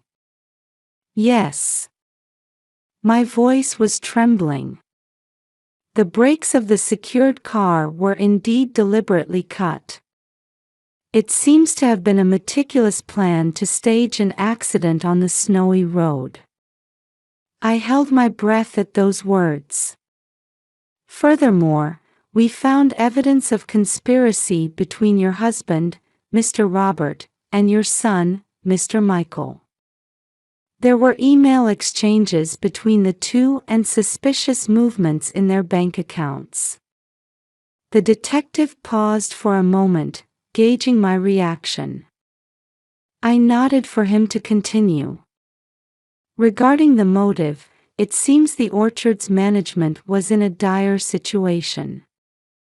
Harvest yields had drastically decreased due to abnormal weather in recent years, leading to substantial debt. Moreover, Mr. Michael had separate debts as well. I had no idea about any of this, I said. Yes. And it seems they had their eyes on your and your granddaughter's high-value life insurance policies. They probably thought all their problems would be solved if they could get the insurance money. I couldn't hold back my tears. I had worked so hard for my family. Why didn't they come to me for help? And the detective hesitates a bit before continuing. We've discovered that Mr. Michael's wife, Mrs. Sarah, was also aware of this plan. Sarah too. My heart was completely shattered. Mrs. Sarah wasn't directly involved, but she knew about the plan and didn't stop it. Rather, it seems she was in agreement with it. After hearing everything, I let out a deep sigh. What happens now? Mr. Robert and Mr. Michael will be arrested for attempted murder and attempted insurance fraud. Mrs. Sarah will likely be questioned on suspicion of conspiracy. Reality weighs heavily on me. The betrayal by my family, the orchard's crisis, and our future life. However, remembering Emily's smile, I renewed my determination. I vowed in my heart to overcome this ordeal and build a new life. Following the police investigation results, the prosecution swiftly moved to press charges. When the trial began, local media reported extensively, throwing our small town into turmoil. When I first faced Robert, Michael, and Sarah in court, my heart was filled with complex emotions. Those who were once my beloved family now sat in the defendant's box. The trial lasted for several weeks, and I took the witness stand. While speaking, I kept Emily's face in my mind, mustering all my courage. On the day of the final arguments, the prosecutor demanded severe sentences. The defense pleaded for leniency, but the evidence was clear. On the day of the verdict, the judge sentenced Robert to 15 years and Michael to 10 years in prison. Sarah received a 2-year suspended sentence. After the sentencing, Robert looked at me and said in a faint voice, "Jessica, I'm truly sorry. I was so caught up in the business." Michael also apologized tearfully, "Mom, the debts kept piling up, and I didn't know what to do." However, their words didn't reach my heart. As I was leaving the courthouse, Emily squeezed my hand and said, "Grandma, let's do our best together. Everyone loves your apple jam." Those words brought tears to my eyes that I couldn't hold back. When we returned home, I had to face the orchard's debts and management issues. As I was at a loss, our neighbor Martha introduced me to the Alaska Legal Services Corporation. "They'll surely help you. If you explain your situation, you should be able to get appropriate advice," Martha said. Encouraged by Martha's words, I contacted the Alaska Legal Services Corporation the next day. Speaking with a lawyer who listened attentively to my story, I felt a glimmer of hope. "Mrs. Miller, let's start by proceeding with the divorce and removing Michael from the orchard's management," the lawyer suggested. Hearing those words, I let out a deep breath. Divorcing my husband of over 40 years. parting ways with my son. While my heart felt constricted, I knew I had to move forward, for Emily's sake and my own.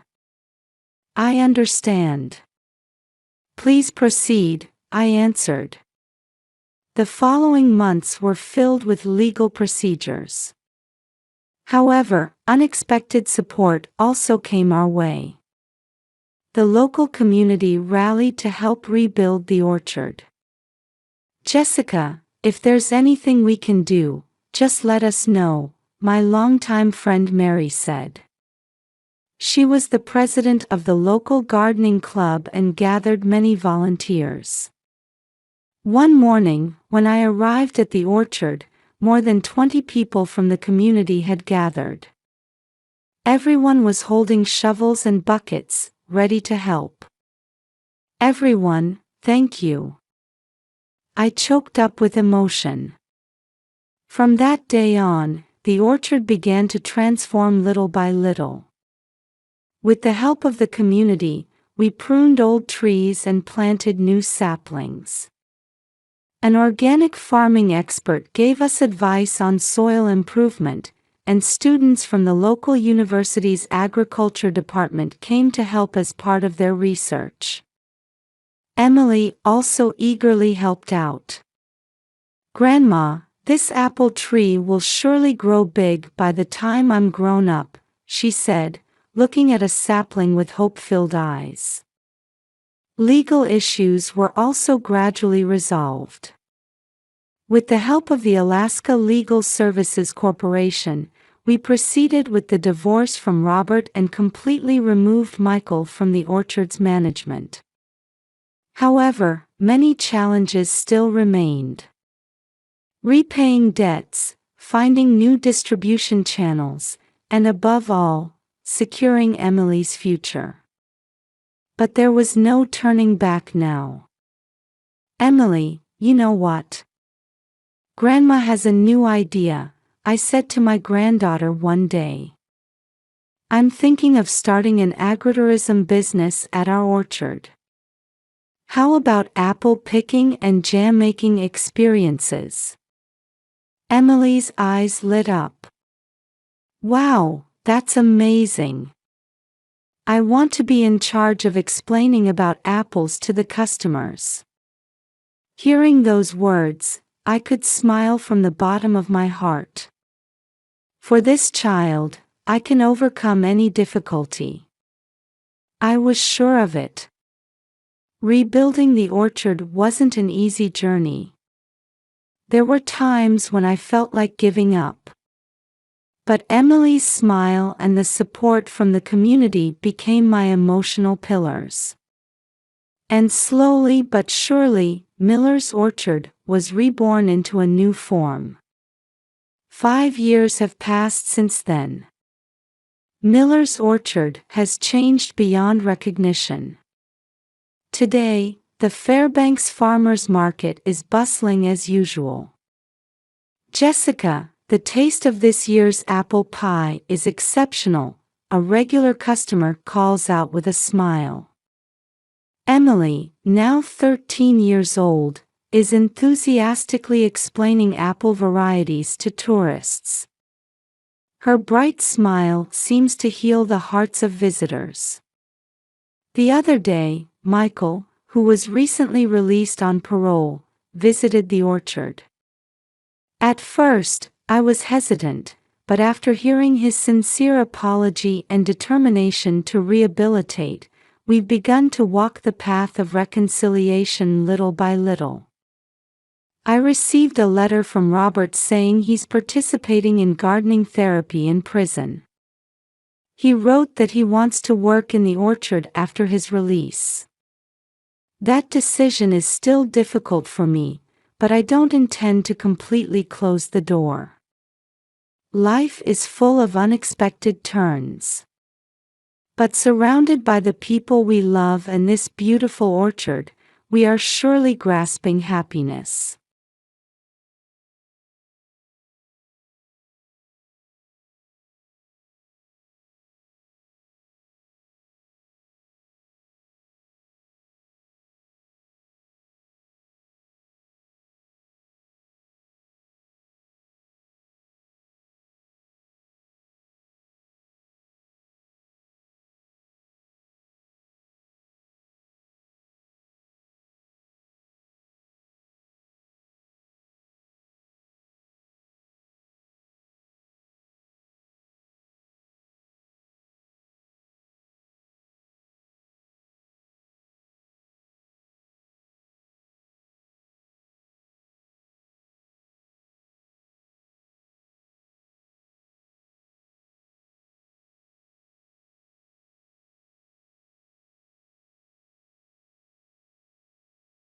The gentle rays of the morning sun peeked through the window, gently waking me. Glancing at the clock, I saw it wasn't even 6 a.m. yet. The habit of rising early, ingrained from years of teaching, hadn't changed even after retirement. As I slowly rose from bed and opened the window, a refreshing spring breeze caressed my cheeks. "Well, let's do our best today too," I murmured to myself, as if trying to boost my own spirits. My name is Martha Thompson. I'm 62 years old now. I taught English at the local high school for 35 years before retiring 2 years ago. These days, I live with my son Robert, his wife Sarah, and my adorable 5-year-old grandson Jimmy. While preparing breakfast, my thoughts drift to my family. Robert works for a local construction company. He's earnest and hardworking, but lately, he's been looking a bit worn out. Sarah is a kind and thoughtful daughter-in-law. She's a full-time homemaker, dedicated to housework and childcare. And then there's Jimmy. Just seeing that child's smile warms my heart. "Good morning, Grandma." I turned around to find Jimmy still in his pajamas, rubbing his sleepy eyes. "Good morning, Jimmy. You're up early," I said. I picked up my grandson and kissed him on the cheek. The soft scent of his hair reminded me of the youthfulness of my former students. Breakfast time. The sight of my family gathered around the table fills me with happiness. However, lately, I've been sensing something off. The warmth between Robert and Sarah doesn't seem the same as before. After finishing breakfast and seeing Jimmy off to kindergarten, I start tending to the garden. As I care for the flowers, I'm reminded of my former students. Watching them grow was one of the great joys of my life. And now, I'm deeply grateful for the time I get to spend with my beloved family. Finishing up in the garden, I return to the house to find Sarah lost in thought in the living room. Her expression seemed tinged with sadness, as if she had something weighing on her mind. "Sarah, is everything all right?" I gently called out to her. Sarah looked up, a bit startled, and forced a smile. "Oh, Martha.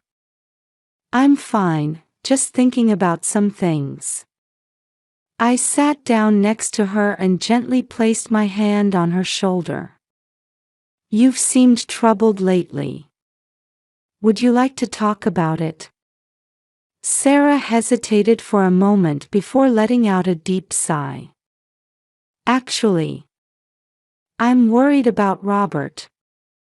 Her words sent a wave of anxiety through my chest. "What do you mean?" "Robert's been acting strange lately. I don't know if it's work stress, but he's been coming home late, and when he is home, he seems irritable." There were tears glistening in Sarah's eyes. I squeezed her hand. "I see. Come to think of it, Robert has seemed a bit different lately." Sarah continued, "And it seems to be affecting Jimmy too. Yesterday, Jimmy said, 'Daddy's scary.'" Hearing those words broke my heart. I could feel cracks forming in our precious family. "Sarah, what specific changes have you noticed in Robert?" I asked quietly. Sarah thought for a moment before answering. "He's been taking phone calls in secret, suddenly going out more often. And he's grown cold towards me too." As I listened silently to Sarah's story, I reflected on Robert's recent behavior. Indeed, he had become more taciturn and seemed to be spending less time with the family. "Have you tried talking to Robert about this?"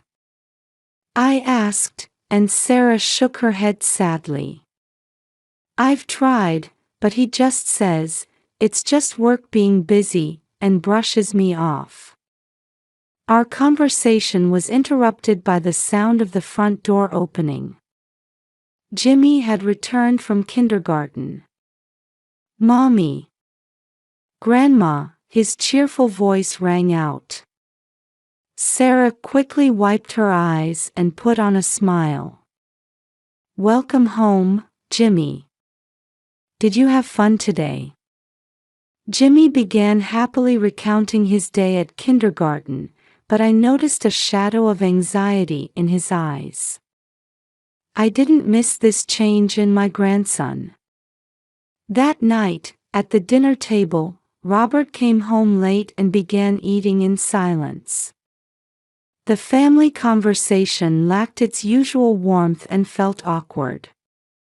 After dinner, Jimmy sat on my lap and said in a small voice, "Grandma, I wish Daddy and Mommy would make up." Those words tightened my chest. As I gently embraced Jimmy, I wondered what I could do to protect my family's happiness. That morning began like any other ordinary day. However, deep in my heart, I felt an ominous premonition swirling. At the breakfast table, Sarah's chair was the only one empty. When I asked, "Where's Sarah?" Robert answered expressionlessly, "Seems she left early."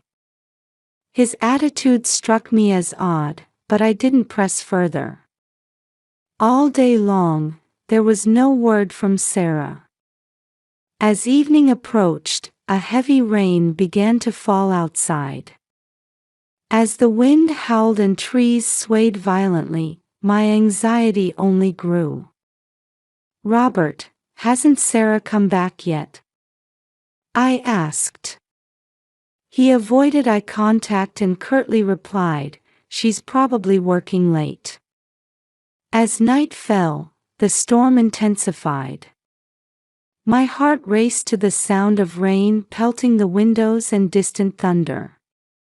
Suddenly, I heard Robert cry out, "Jimmy!" We frantically searched the house, but Jimmy was nowhere to be found. "He might have gone outside," Robert said. Trembling with fear, I grabbed a flashlight, put on a raincoat, and dashed outside.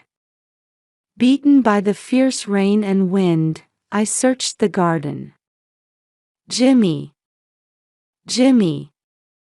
I called out repeatedly, but there was no response. Then, I spotted the old doghouse in the corner of the garden. From there, I could faintly hear the sound of sobbing. "Jimmy!" I called out as I approached the doghouse. Peering inside, I found Jimmy sitting there, shivering. "Grandma," Jimmy said in a tearful voice. I quickly scooped Jimmy up and carried him back to the house. Robert was waiting at the entrance, but his expression was strangely calm. In the living room, I wrapped Jimmy in a blanket and gave him a warm drink. Gently, I asked, "Why did you go outside?" Jimmy answered in a trembling voice, "Daddy, to Mommy." "What did Daddy do to Mommy?" I asked, holding my breath. And then, Jimmy's next words changed my world completely. "Daddy pushed Mommy into the incinerator." In that moment, my mind went blank. Jimmy's words echoed in my head as if in slow motion. "What do you mean?" I asked in a shaky voice. Jimmy continued between sobs, "Daddy and Mommy were fighting loudly, then Daddy dragged Mommy to the incinerator." I was at a loss for words. Looking at Robert next to me, I saw his face had turned pale. "No, that's not." Robert mumbled, but his voice lacked conviction. From that night on, my world changed completely. Even as morning came, it felt like last night's nightmare was still continuing. At the breakfast table, Sarah's seat was empty as usual. Jimmy sat silently, not touching his food. Robert was restless, constantly checking the clock. I took a deep breath and made a decision. "Robert, I'm going to call the police." Robert looked up, startled. "What are you talking about, Mom?" "Sarah will surely come back. There's no need for the police." "But what Jimmy said." "That's a misunderstanding." Robert raised his voice. Jimmy, frightened by this, hid behind me. With trembling hands, I picked up the phone and called the police. "Yes, my daughter-in-law is missing." And I continued, choosing my words carefully, "there's a possibility that my son may have harmed his wife." After I hung up, Robert was looking at me with eyes full of anger. "Why would you?" However, his words were interrupted by the doorbell. The police had arrived surprisingly quickly. 2 officers entered the house. They carefully assessed the situation and began asking detailed questions about Sarah's disappearance. "You haven't seen your wife since yesterday morning?" one officer asked Robert. Robert answered nervously, "Yes, she seemed to have left early." The other officer began asking about the incinerator.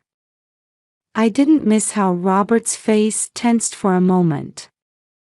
The officers went out to the garden to examine the incinerator. Meanwhile, I held Jimmy, trying to comfort him. "Grandma, I'm scared," Jimmy said in a small voice. "It's okay, Jimmy. Grandma's here with you," I answered, but I could feel my own voice trembling. When the officers returned, they began asking Robert more questions with serious expressions. Robert's answers seemed vague and sometimes contradictory. That afternoon, the police announced they would launch a full investigation. They asked for a photo of Sarah, so I began searching for her album. As I looked through the album, I steeled my resolve. Not only would I rely on the police investigation, but I also needed to uncover the truth myself. For Sarah's sake, and for Jimmy's. As the sun was rising, the police forensics team arrived. They headed towards the incinerator in the garden and carefully began their investigation. I watched from the window, unable to calm my racing heart. Robert paced back and forth in the room, clearly agitated. "This is concerning. What will the neighbors think?" he muttered. I found his words unsettling. It sounded as if he was more worried about the neighbors' gossip than his wife's well-being. A few hours later, the head of the forensics team entered the house. His expression was grim, and my heart began to race. "We found what appears to be human bones in the incinerator," he said quietly. At those words, the air in the room seemed to freeze. Robert collapsed into a chair, covering his face with his hands. However, the forensic officer continued, "Further tests are needed to determine if these bones are recent and if they belong to the victim." With a trembling voice, I asked, "How long will that take?" DNA testing can take anywhere from a few days to a few weeks. We'll rush it, but we need time to get accurate results. That afternoon, the police took Robert to the station for questioning. As he left, I thought I saw fear and regret in his eyes. Jimmy clung to me anxiously. "Grandma, where is Daddy going?" "It's okay, Jimmy. Daddy's just going to talk with the police for a bit," I answered gently, but I could feel my voice shaking. That night, a neighbor came to visit. The news of Sarah's disappearance had already spread throughout the town. "Martha, I'm so sorry about what's happened," my neighbor Janet said. "Actually, I saw Sarah's car on the night she disappeared." I caught my breath. "Where did you see it?" "Near the old warehouse on the outskirts of town." "But it wasn't Sarah driving, it was Robert?" I asked. Janet nodded. "Yes, it was definitely Robert. But he was alone." This new information left my head spinning. Where was Sarah, and did Robert really? After receiving this information from Janet, I contacted the police. They immediately began searching the warehouse on the outskirts of town. That evening, I received a call from the police. "Mrs. Thompson, we've found someone who appears to be Sarah in the basement of the warehouse. We're in the process of rescuing her now."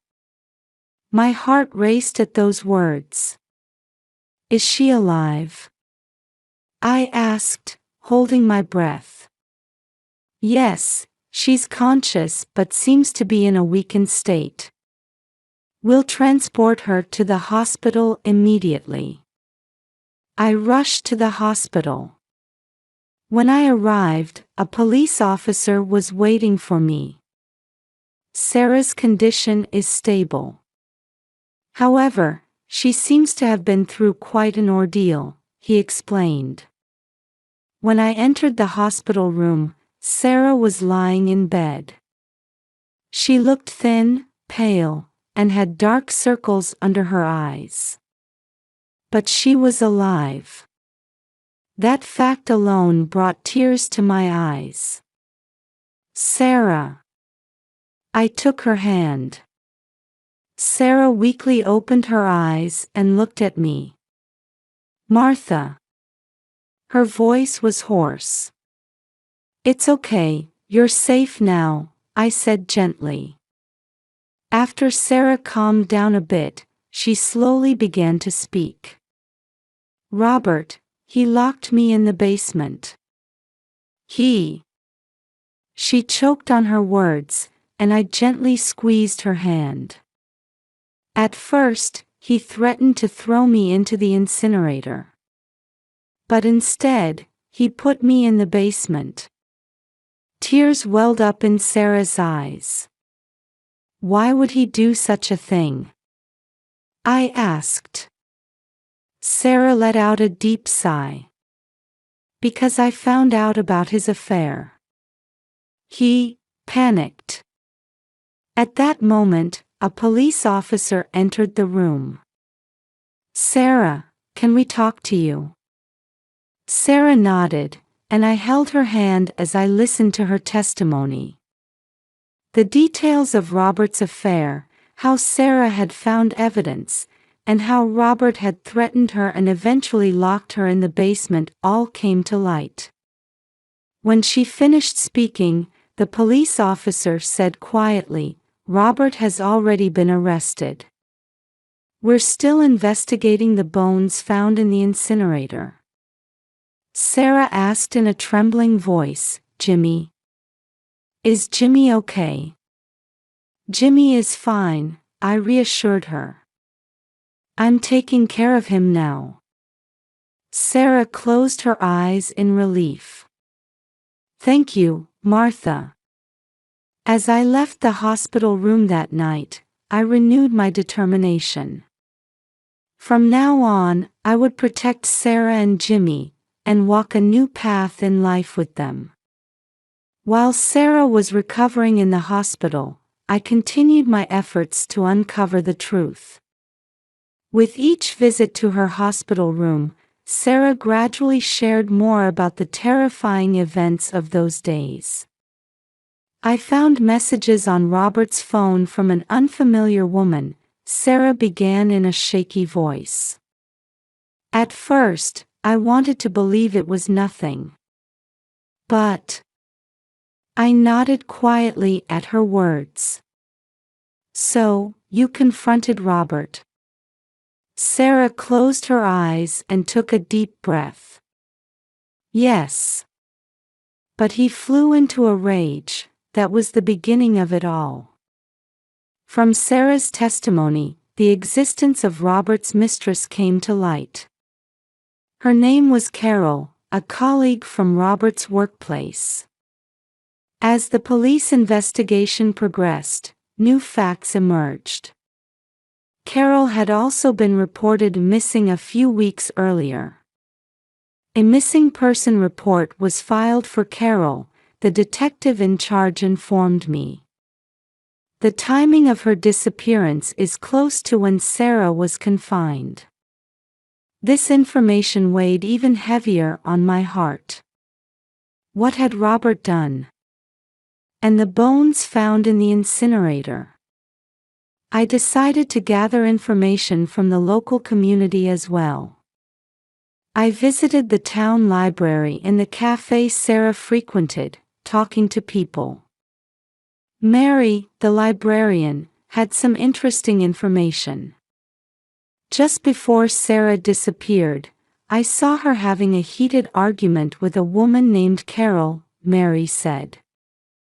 They were both upset, and I remember Carol shouting, "Stay away from him." Jennifer, a waitress at the cafe, also provided crucial testimony. That day, I saw Robert with Carol.